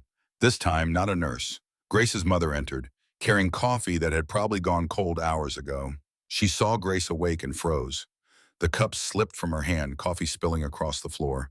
She did not notice. "You are awake." The words came out half sob, half prayer. "3 days I have been waiting. 3 days of not knowing if I would ever talk to you again. If I would ever get the chance to tell you that I love you despite everything. That I am angry and hurt and grateful all at once." "Mom," Grace started, could not finish, did not have words adequate for this conversation. Her mother crossed the room, sat on the edge of the bed, took Grace's hand. The touch was gentle, careful, like she was afraid Grace would break or disappear if she pressed too hard. "When you died the first time, I buried my daughter, mourned her, made peace with losing her. Then you came back from the dead, and I had to relearn how to be angry, how to feel betrayed, how to want to shake you and hug you and scream at you all at once. Do you understand what that does to a person? To lose someone and grieve them, and then discover they chose to stay away? I was trying to protect you, trying to protect Lily. By abandoning us? By letting us suffer?" Her mother's voice cracked. "I know you think you were being noble, sacrificing your happiness for ours. But that was not your choice to make. We deserve to have you in our lives, broken or whole, scarred or perfect. We deserve the choice of whether to accept you as you are. I killed people, Mom. Almost 300 people. I became something that would terrify you, something I did not want Lily to see. And now you nearly died saving strangers. Gave your life to rescue people you did not know. That is not a monster. That is a hero, flawed and damaged maybe, but a hero nonetheless." Grace shook her head. "Heroes do not abandon their children." "No," her mother agreed, "they do not. But humans make mistakes. Humans carry guilt they should not carry and make choices they regret. You were human before you were a soldier, before you were a ghost, before you were whatever you think you became on that mountain.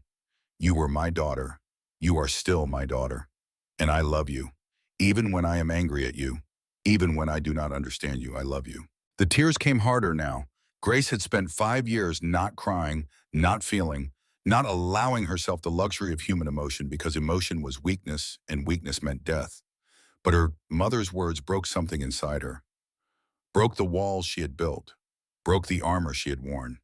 Broke the ghost and revealed the woman underneath. They sat together in silence. Mother and daughter, both damaged by war in different ways. Both trying to find their way back to each other across 5 years of loss and anger and love that never stopped despite everything. The door opened a third time. Lily stood in the doorway, 16 years old, dark hair, her mother's eyes, the granddaughter Grace's mother had raised while Grace was being a ghost. Lily did not enter, just stood there looking at Grace like she was trying to reconcile memory with reality. Trying to match the mother she remembered with the scarred stranger in the hospital bed. "Hi, baby," Grace managed. Her voice was still rough, but the words came easier now. "I am sorry.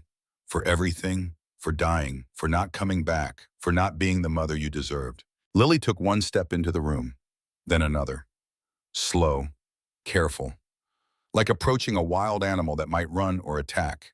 She reached the bed, looked at the monitors, the IV lines, the bandages covering the gunshot wound. "They said you almost died again." "I did, almost. But I chose not to, chose to come back. This time I am staying." "You promise?" Grace wanted to promise, wanted to guarantee that this time would be different, that she would be present and available, and everything a mother should be. But promises were dangerous things, easily made, hard to keep, especially for someone whose job had been walking into danger for 3 decades. "I cannot promise I will never leave again. Cannot promise the military will not call or that duty will not demand something of me. But I can promise I will fight to come back. Every single time, I will fight to be here for you, to be your mother, to be present in your life, even when it is hard or scary or I do not know what I am doing, that I can promise. Lily studied her face, looking for truth, looking for the mother she remembered before the mountain took her away, looking for some sign that this was real and not another loss waiting to happen. Then she did something Grace did not expect. She climbed onto the bed, careful of the IV lines and monitors, laid her head on Grace's shoulder the way she used to when she was little and scared and needed her mother. I missed you, Lily whispered. Every single day for 5 years. I missed you so much it hurt. Hurt worse than anything. And then you came back and I was so angry. Angry that you were alive and did not come home. Angry that you left me.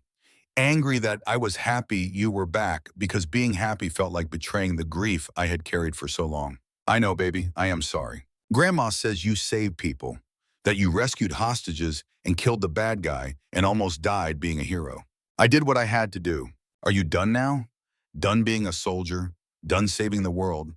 Can you just be my mom? Grace looked at Rearden, saw understanding in his eyes, saw him nod slightly. Permission to finally let go. Permission to stop carrying weight that had been crushing her for years. Yes, Grace said. I am done. No more missions. No more mountains. Just being your mom.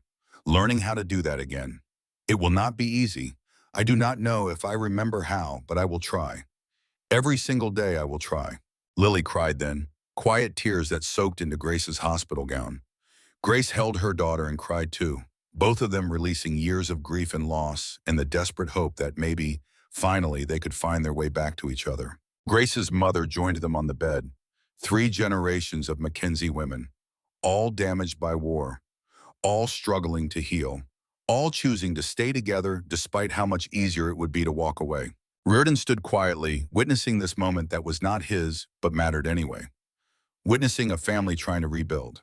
Witnessing the kind of victory that did not involve bullets or tactics or any of the things that military medals recognized. He slipped out of the room, let them have privacy, pulled out his phone and called his daughter Sarah. She answered on the second ring. Dad, where are you? Hospital. Visiting a friend. How are you feeling? Tired, sore, happy. Your grandson is beautiful, Dad. 10 fingers, 10 toes, healthy lungs. He looks like Eric did when he was born. What did you name him? James, after you. James Michael Rearden, future troublemaker and heartbreaker. He has your eyes. Rearden felt something break in his chest. The same thing that had been breaking in Grace. The armor that soldiers wore to survive combat. The walls that let you send people to die and keep functioning. The distance that made it possible to do terrible things in service of noble goals. It all broke, and underneath was just a man who had spent 34 years fighting and was finally done. I am coming home, he told his daughter. Coming to meet my grandson. Coming to retire and be present and teach him how to throw a baseball.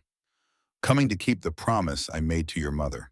Good, Sarah said, because we have been waiting, all of us, waiting for you to finally choose us over the mission. I choose you, Rearden said. The words felt like surrender and victory all at once. I choose family. I choose rest. I choose to stop carrying weight that was never mine to carry alone. He ended the call, looked back through the window at Grace and Lily and the grandmother holding them both. Saw what his future could look like if he made the same choice Grace was making. Saw rest in grandchildren in the simple joy of being present for the people who loved him. Saw that it was good. The last protocol was complete. Not the military mission. That had been finished days ago, but the protocol that every warrior eventually faced. The choice between endless war and hard-earned peace. Between being a soldier and being human. Grace had chosen. Rearden had chosen. Both choosing the harder path. Both choosing to live with their scars instead of dying for their causes. Both choosing finally to come home. 6 months had passed since Grace Mackenzie opened her eyes in that hospital room and chose to keep living. 6 months of physical therapy that rebuilt muscles damaged by a bullet and 5 years of mountain survival. 6 months of sessions with a therapist who specialized in combat trauma and helped Grace understand that killing 300 people did not make you a monster if you were trying to protect the innocent. 6 months of slowly, painfully, learning how to be a mother again to a daughter who was learning how to trust again. The scars on Grace's chest had healed into pink lines that would fade to white over time, but never completely disappear. Like everything else about her, they were permanent reminders of choices made and prices paid.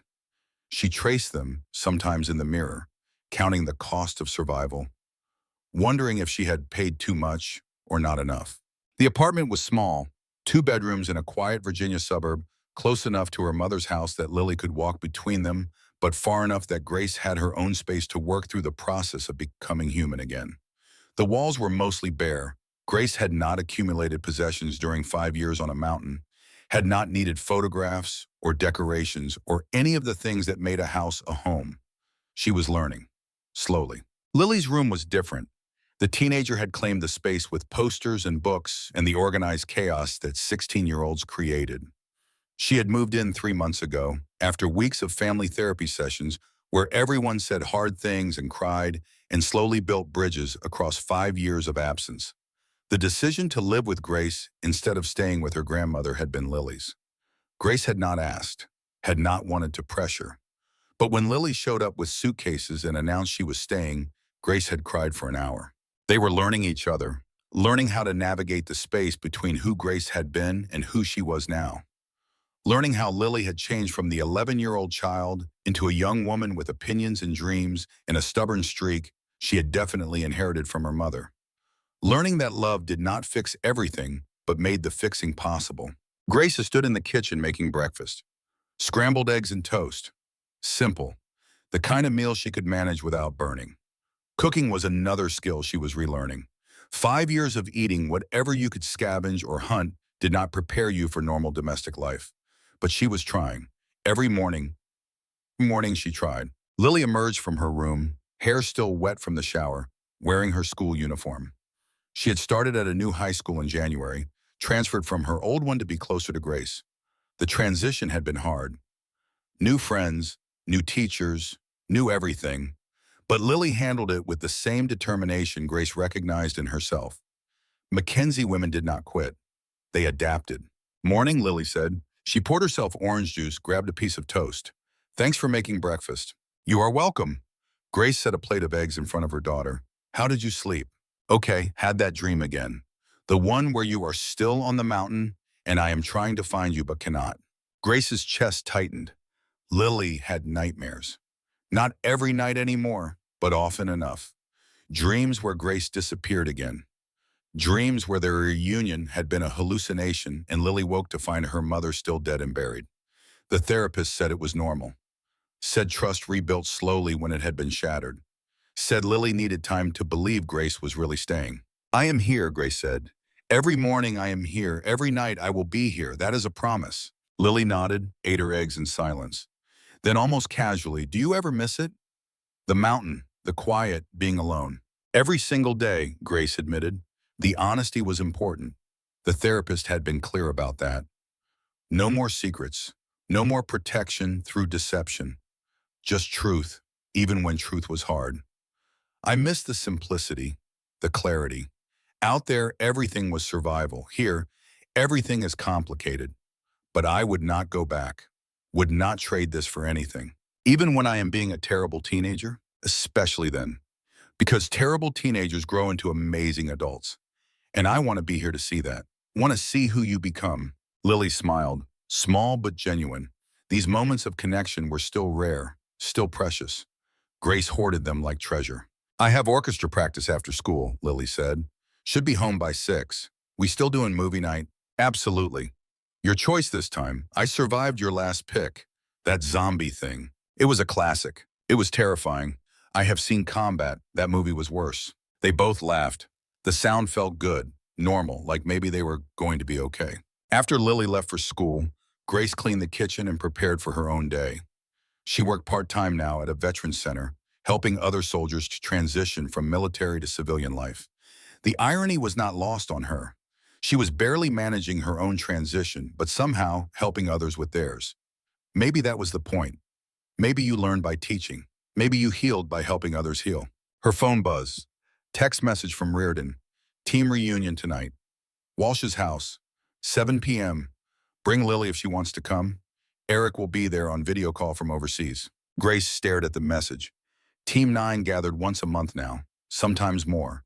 They had survived something together that created bonds stronger than blood. had looked death in the eyes and refused to blink. That kind of experience either destroyed you or connected you in ways nothing else could. She had avoided the last two gatherings, made excuses, not ready, too soon. The truth was she felt like an outsider. These men had been a team. She had been the ghost who saved them. Different roles, different experiences, but Rearden kept inviting, kept including her, kept treating her like family instead of a stranger who happened to share a firefight. She texted back, "We will be there." The day passed in the rhythm of routine that Grace was still learning to appreciate. Counseling session with a veteran who could not sleep because every time he closed his eyes, he saw faces of people he had killed. Staff Sergeant David Martinez, 2 tours in Afghanistan, 3 in Iraq, discharged 6 months ago with a purple heart and trauma that no medal could fix. He sat across from Grace in the small counseling room at the Veterans Center, hands shaking despite the medication, eyes hollowed out by memories that would not stop replaying. "I killed a kid," he said. Not the first words he spoke, but the ones that mattered most. 13, maybe 14. He was carrying an AK-47 and shooting at my squad. I did not hesitate. Trained not to hesitate. Put 2 rounds center mass and he went down and I kept moving because that is what you do in combat. You kill the threat and you move and you do not think about it until later, when later becomes every night for the rest of your life. Grace understood that, had her own collection of faces that visited in dreams. "But you did your job," she said. "Eliminated a combatant who was trying to kill your brothers. That is not murder. That is survival." "He was a child," Martinez said. His voice broke. "Someone's son. Someone taught him to hate Americans enough to pick up a rifle. Someone sent him to die on that street. And I was the one who made it happen. I was the bullet that ended whatever he might have become. You were also the reason your squad made it home. The reason other children, American children, still have fathers. That has to count for something." "Does it? Because I do not feel like a hero. I feel like a murderer who got away with it because I was wearing the right uniform." Grace leaned forward. "Let me tell you something about guilt, about carrying the weight of kills that haunt you. I spent 5 years on a mountain trying to run from mine. Killed almost 300 people. Some of them probably not much older than that kid you shot. Told myself I was protecting the innocent.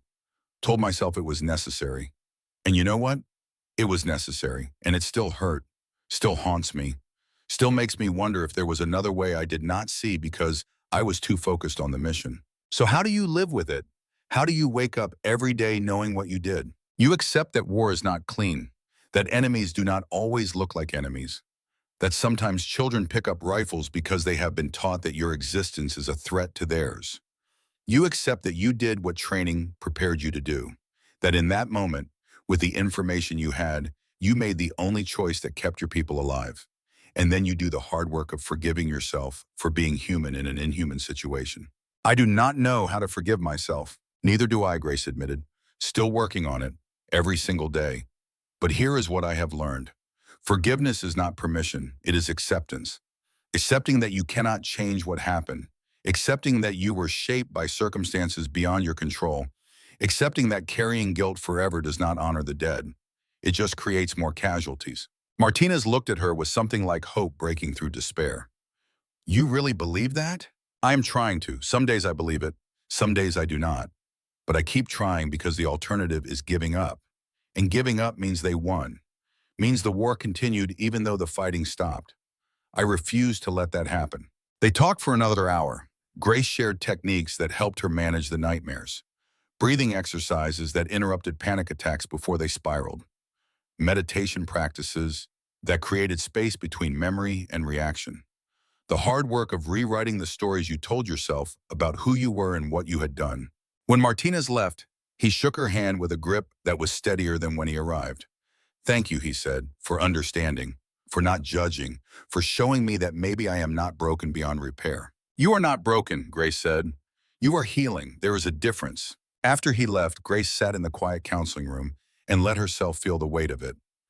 Every session took something from her, required her to open wounds she was trying to heal in order to help someone else close theirs. But it also gave something back, reminded her that suffering could be transformed into service, That pain could become purpose if you were willing to do the work. Her phone buzzed. Another veteran needing an appointment. Then another. Then three more. Word was spreading. The ice witch was helping people. The ghost was bringing soldiers back from the edge. Grace McKenzie was saving lives again, just in a different way. She scheduled the appointments and prepared for the next session. This was her mission now, not eliminating threats, not protecting borders, just sitting with broken people and showing them that broken did not mean destroyed. That scars proved you survived instead of surrendered. That coming home from war was possible even when home felt like a foreign country. Lunch with her mother at the small cafe downtown felt like stepping into a different world. Her mom talked about the garden she was planting, showing Grace seed catalogs and discussing whether tomatoes should go in the south bed or the east. About the church fundraiser she was organizing to support homeless veterans. About whether a bake sale or a silent auction would raise more money. About all the small, normal things that filled a life when war was not consuming it. Grace listened and tried to care about heirloom tomatoes versus hybrids, about the difference between buttercream and fondant icing, about whether the new pastor's sermons were too political or appropriately engaged with social justice. Tried to remember that this was what peace looked like. Boring, safe, beautifully mundane. But underneath the gardening talk and fundraiser planning, Grace could see her mother watching her, assessing, looking for signs that Grace was really okay or just pretending, looking for cracks that might indicate the foundation was still unstable. "You can ask," Grace said. "Whatever you want to know. I am trying to be honest now. No more hiding." Her mother set down her coffee cup. "Do you ever regret coming back? From the mountain, I mean. Do you wish you had stayed a ghost?" Grace thought about it, gave the question the weight it deserved. "Sometimes. When Lily looks at me and I see fear in her eyes instead of love. When I wake up from nightmares and do not know where I am for the first few seconds. When being human feels harder than surviving ever was. Yes, sometimes I regret it. Sometimes I think about how simple it was up there. No relationships to navigate. No emotions to manage. Just survival. Just the next meal, the next shelter, the next threat to eliminate. Simple." Her mother's face showed pain. "I am sorry. Sorry that coming back to us feels harder than living alone on a frozen mountain." "Do not be." Grace reached across the table, took her mother's hand.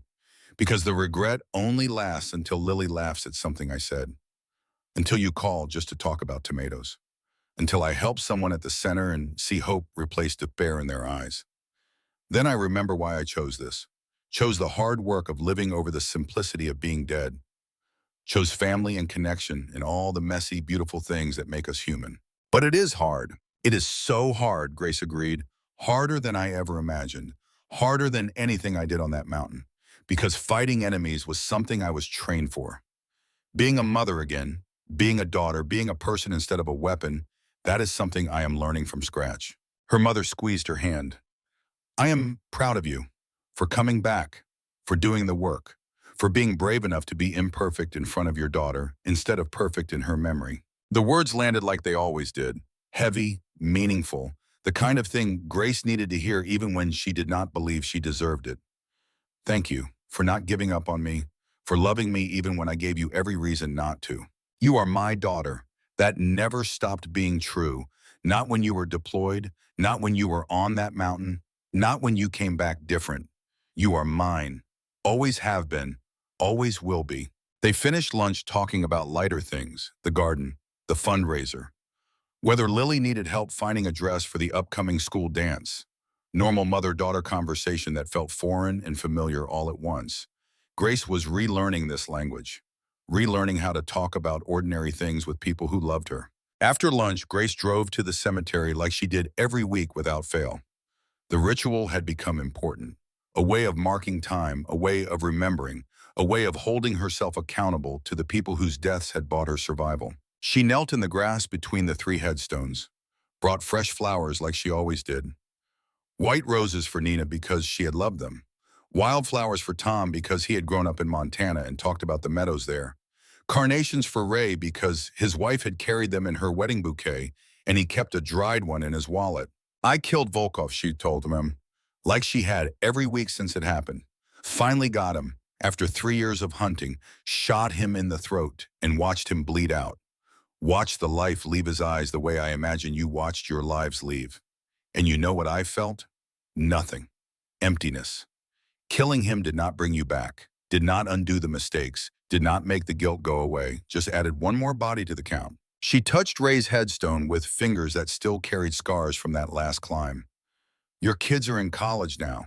I look them up sometimes on social media, not contacting them, just watching from distance. Your son looks like you. Same smile, same way of tilting his head when he is thinking. Your daughter is studying to be a doctor, going to save lives like her father would have if he had gotten the chance. Nina's stone next.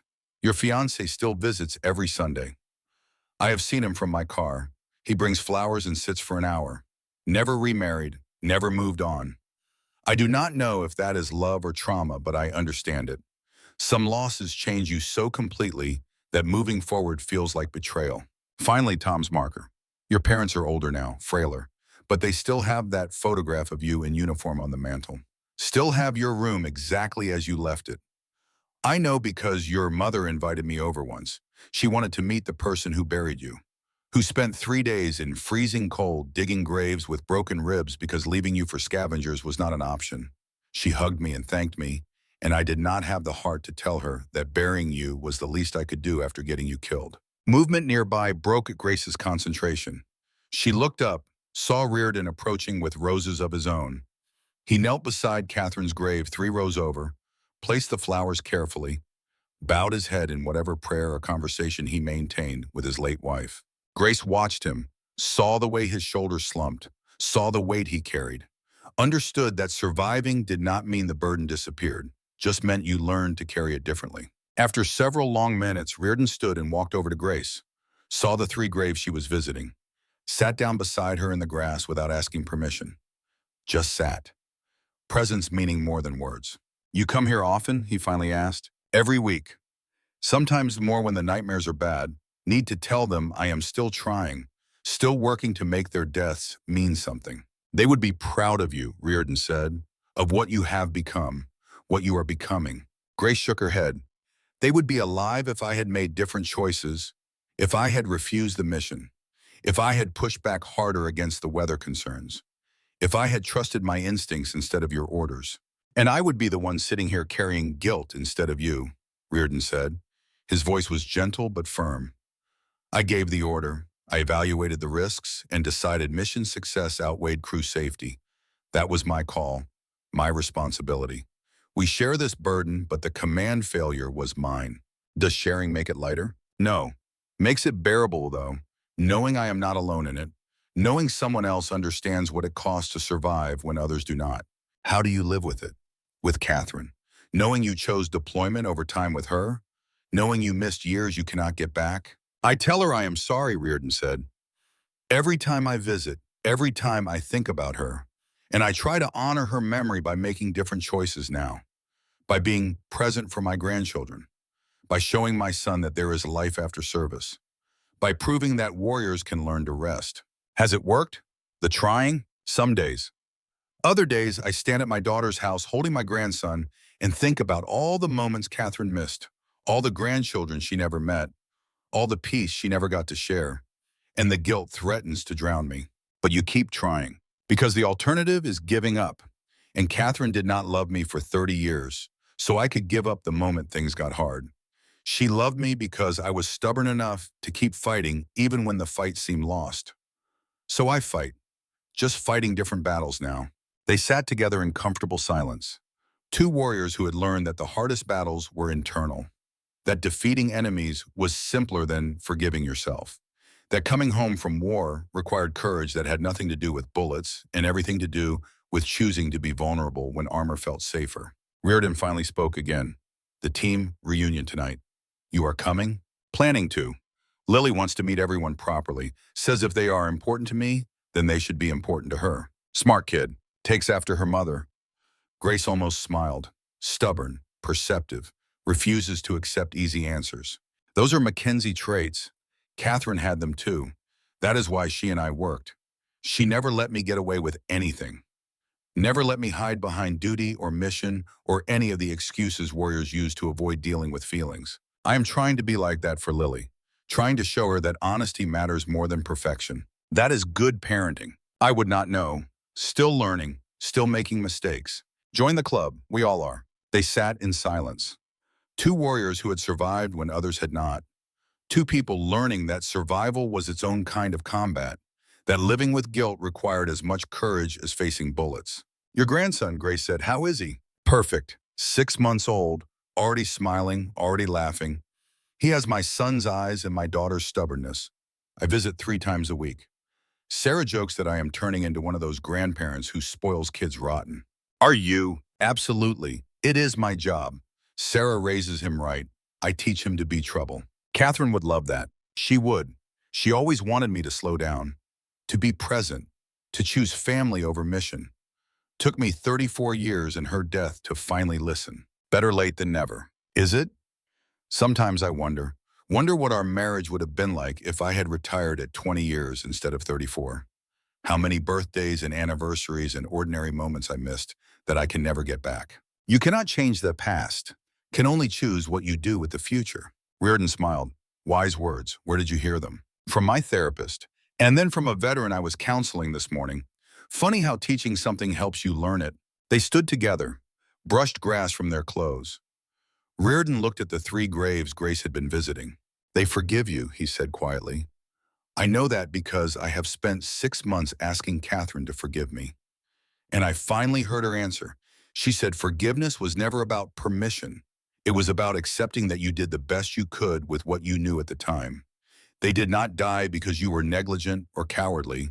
They died because war is chaos and chaos claims the good along with the bad. How do you know they forgive me? Because if they were here, they would tell you to stop punishing yourself, to go home to your daughter, to live the life they did not get to live, to make their sacrifice matter by being happy instead of guilty.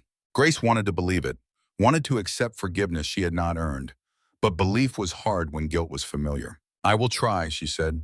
That is all I can promise. I will keep trying. That is enough. Trying is all any of us can do. That evening, Grace and Lily drove to Walsh's house for the team reunion. The Master Chief lived in a rambling ranch-style home with a huge backyard and a deck built for entertaining. His leg had healed enough that he walked with only a slight limp now. The physical scars had faded faster than the emotional ones. That was always the way. The team was already there. Chen with his wife Michelle and twin daughters Emma and Catherine, 6 months old and absolutely adored by everyone who saw them. Morrison with his fiancée Rachel, the school teacher with purple ink who had waded through deployments in fear and now wore an engagement ring that Morrison checked compulsively to make sure it was still there. Rodriguez with his daughter Maria, the Navy lieutenant who looked at her father with a mix of exasperation and love that only families understood. Turner with his parents, both veterans who had raised their son to serve and were grateful beyond words that he had come home alive. Brooks alone but content, the medic who saved lives and asked nothing in return except the knowledge that his skills mattered. Eric Rearden appeared on a video screen, calling from his deployment somewhere in the Middle East. The connection was grainy, but good enough to see his face, to watch him interact with his father and sister Sarah, who had brought baby James to meet his uncle virtually. Lily gravitated toward the twins immediately. Teenage girls and babies had some kind of magnetic attraction. She cooed and made faces and laughed when Emma grabbed her finger with a grip that suggested future strength. Grace stood on the edge of the gathering, comfortable but cautious, still learning how to be part of something instead of separate from everything. Rearden found her, handed her a beer. You going to stand in the corner all night or join the party? Still deciding. Not used to parties, not used to people. Get used to it. You are part of this team whether you like it or not. We do not leave people behind. That includes ghosts who think they do not deserve to be included. Walsh approached with his wife Jennifer, a nurse who had spent 20 years married to a SEAL and understood what that cost. Captain Mackenzie, Jennifer said, I wanted to thank you personally for bringing my husband home, for saving all of them. I was just doing my job, Grace said. Your job was being a ghost on a mountain. You chose to be a guardian angel instead. That was not duty, that was character. The words sat heavy. Grace did not know how to respond. Fortunately, Chen's daughters chose that moment to start crying in stereo, creating enough chaos that conversation became impossible. The evening unfolded in the comfortable rhythm of people who knew each other's worst moments and best qualities. War stories were told, jokes were shared. Morrison proposed a toast to surviving the impossible and marrying the improbable, which earned him a playful slap from Rachel and laughter from everyone else. Rodriguez pulled out his sketch pad, showed the team portraits he had been drawing from memory, each member captured in detail, scars and all. He had drawn Grace too, from photographs and description, showing her on the mountain with her rifle, face hard but eyes showing the humanity she fought to hide. "That is not what I look like," Grace protested. "That is exactly what you look like," Rodriguez said. "You just cannot see it, cannot see the hero everyone else sees when they look at you." "I am not a hero. Heroes do not kill 300 people. Heroes do what is necessary to protect the innocent," Walsh said. His voice carried the authority of 2 decades leading men in combat. "You eliminated threats, saved lives, gave families their loved ones back. That is the definition of heroism. The fact that it cost you something does not make it less true." Turnus raised his beer. "To Captain Mackenzie, the Ice Witch, the Ghost, the woman who proved that some legends are real and some angels carry rifles." The team echoed the toast, "To Captain Mackenzie." Grace felt tears threatening. Fought them back, lost the fight, let them come. Lily was suddenly beside her, hands slipping into Grace's, offering silent support. "I am okay," Grace whispered. "I know," Lily said, "but you do not have to be okay alone anymore." The video screen flickered. Eric Rearden called for attention. Everyone gathered around to listen to the deployed Marine pilot share news from overseas. He talked about his missions, about the squad he flew with, about missing home but knowing his job mattered. Then he said something that made the room go quiet. "Dad, I wanted you to hear this first. I am putting in my papers. 20 years is enough. I have done my part. Time to come home. Time to be present for my family instead of deployed for my country." Rearden's face showed shock, then something like relief. "Eric, you do not have to do that for me. Do not have to follow my path." "I am not following your path, Dad. I am learning from it. You taught me that service matters, but you also taught me, finally, that family matters more. That some wars we fight by being present instead of absent. That the battles at home are just as important as the battles overseas." Sarah stood with baby James, walked to her father. "Dad, Eric is right. You spent 34 years fighting. Let us spend the next 34 years at peace, all of us together. That is what Mom wanted. That is what we all want." Rearden held his grandson, looked at his children, and nodded slowly. "You are right, both of you. Catherine would be so proud. I am so proud." Walsh raised his beer again. "To the next generation. Who learned from our mistakes? Who chose wisely? Who will build the peace we fought to give them?" "To the next generation," the team echoed. The party continued late into the night. Stories and laughter and the comfortable silences of people who had shared foxholes and knew the value of simply being alive. Grace watched it all, learning what normal looked like, learning that she might someday fit into it. Near midnight, families started departing. Chen and his wife with sleeping twins. Morrison and Rachel heading home to plan a wedding. Rodriguez and his daughter discussing her next posting.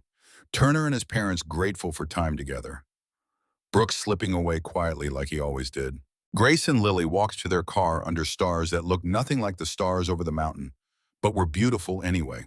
Different, gentler, the kind of stars you saw when you were not worried about freezing to death or being hunted by enemies.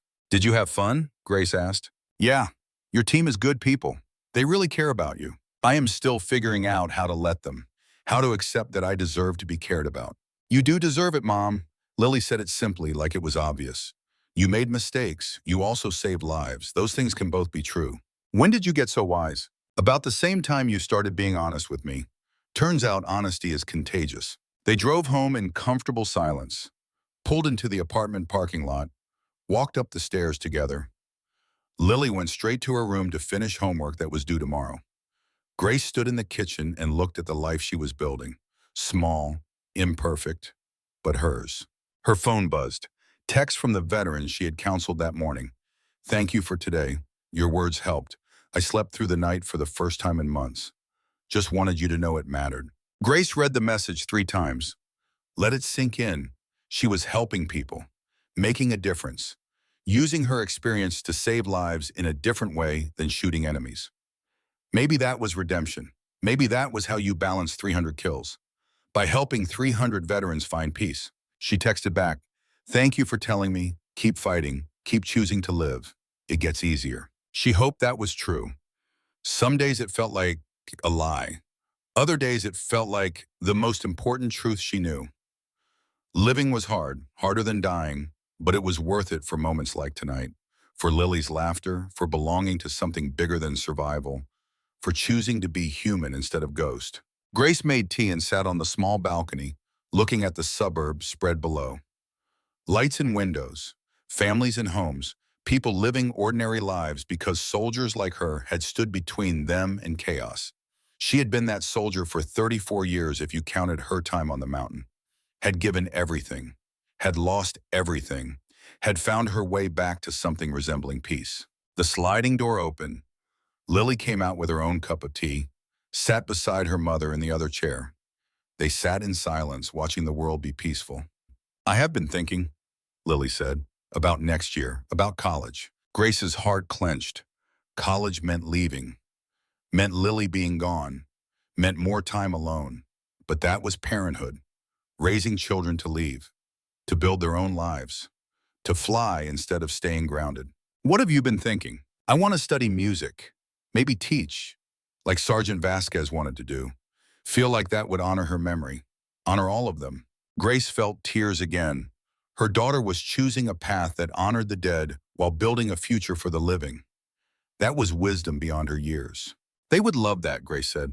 Nina especially. She believed music could heal things that medicine could not. Believed art made the world softer, safer. Do you think they would be proud of me, of us? I know they would. They died so people could have futures. You having a future, pursuing your dreams, that makes their sacrifice meaningful. What about you, Mom? What is your future? Grace had not let herself think that far ahead, had been focused on surviving today, getting through this week, making it to the next month. Future was a luxury she had not earned yet. But maybe that was wrong. Maybe future was not something you earned, but something you claimed, something you chose despite not deserving it, something you built one day at a time until suddenly you looked back and realized you had created a life worth living. I think I want to keep helping veterans, Grace said. Maybe go back to school, get certified as a counselor. Use my experience to guide people through their trauma instead of adding to the world's trauma. That sounds perfect. That sounds like something Captain Grace Mackenzie would do. Not Captain anymore. Just Grace. Just a mom trying to be present for her daughter. Just a woman learning how to be human again. Just Grace sounds good. They finished their tea as midnight passed and Christmas Eve became Christmas morning. 1 year since the mission that had brought Grace back from the dead. 1 year since she had chosen to keep swimming instead of drowning. 1 year of hard work and harder choices and learning that peace was not the absence of war, but the daily decision to choose healing over hurt. Inside, Grace's phone buzzed one more time. Message from Rearden. Merry Christmas, Captain. Thank you for reminding me what we fight for. Thank you for coming home. She texted back. Merry Christmas, Colonel. Thank you for not letting me die in my... for including me, for showing me that families are built through choice as much as blood. Then she turned off her phone and sat with her daughter under stars that had witnessed everything and judged nothing. Sat with the quiet knowledge that tomorrow would be hard, and the day after harder, and the day after that harder still. But she would face them, would keep choosing to live, would keep being a mother and a friend and a veteran, helping other veterans and all the small, holy things that made up a human life. The mountain had tried to kill her once, and she had refused, had become a ghost instead of a corpse, had haunted the peaks for 5 years hunting enemies and running from herself. Then duty had called her back. Family had given her reasons to stay. And slowly, painfully, beautifully, Grace Mackenzie had learned that the hardest battle was not fighting enemies, but forgiving yourself. Not surviving horror, but learning to thrive after it. Not being a hero, but being human. She looked at Lily, silhouetted against city lights, and made a promise. Not to her daughter, to herself. Tomorrow she would wake up and make breakfast, would go to work helping veterans, would come home and have dinner with Lily and maybe watch a movie, would do ordinary things that required extraordinary courage from someone who had spent 5 years being anything but ordinary, would keep swimming, keep fighting, keep choosing life over death, and hope over despair and human over ghost, would be imperfect and broken and scarred and present, would be a mother learning to mother, a woman learning to live, a warrior learning to rest, would be, finally and completely, Grace Mackenzie. Not the Ice Witch, not the Ghost, not Captain or Soldier or any of the titles that defined her by what she did instead of who she was. Just Grace, learning to be enough. The stars watched. The city slept. A daughter and mother sat together in the quiet dark. And somewhere on a mountain 3,000 miles away, snow fell on empty peaks where a ghost used to haunt but did no longer. Because Grace Mackenzie had come home. And home, she was learning, was not a place but a choice. The choice to stay, to heal, to love and be loved despite everything that said you did not deserve it. The choice to keep the last protocol, the one that said warriors do not fight forever, that some battles end, that peace, hard won and harder kept, was possible for those brave enough to accept it. Grace Mackenzie was that brave. Finally, completely, imperfectly. She was home.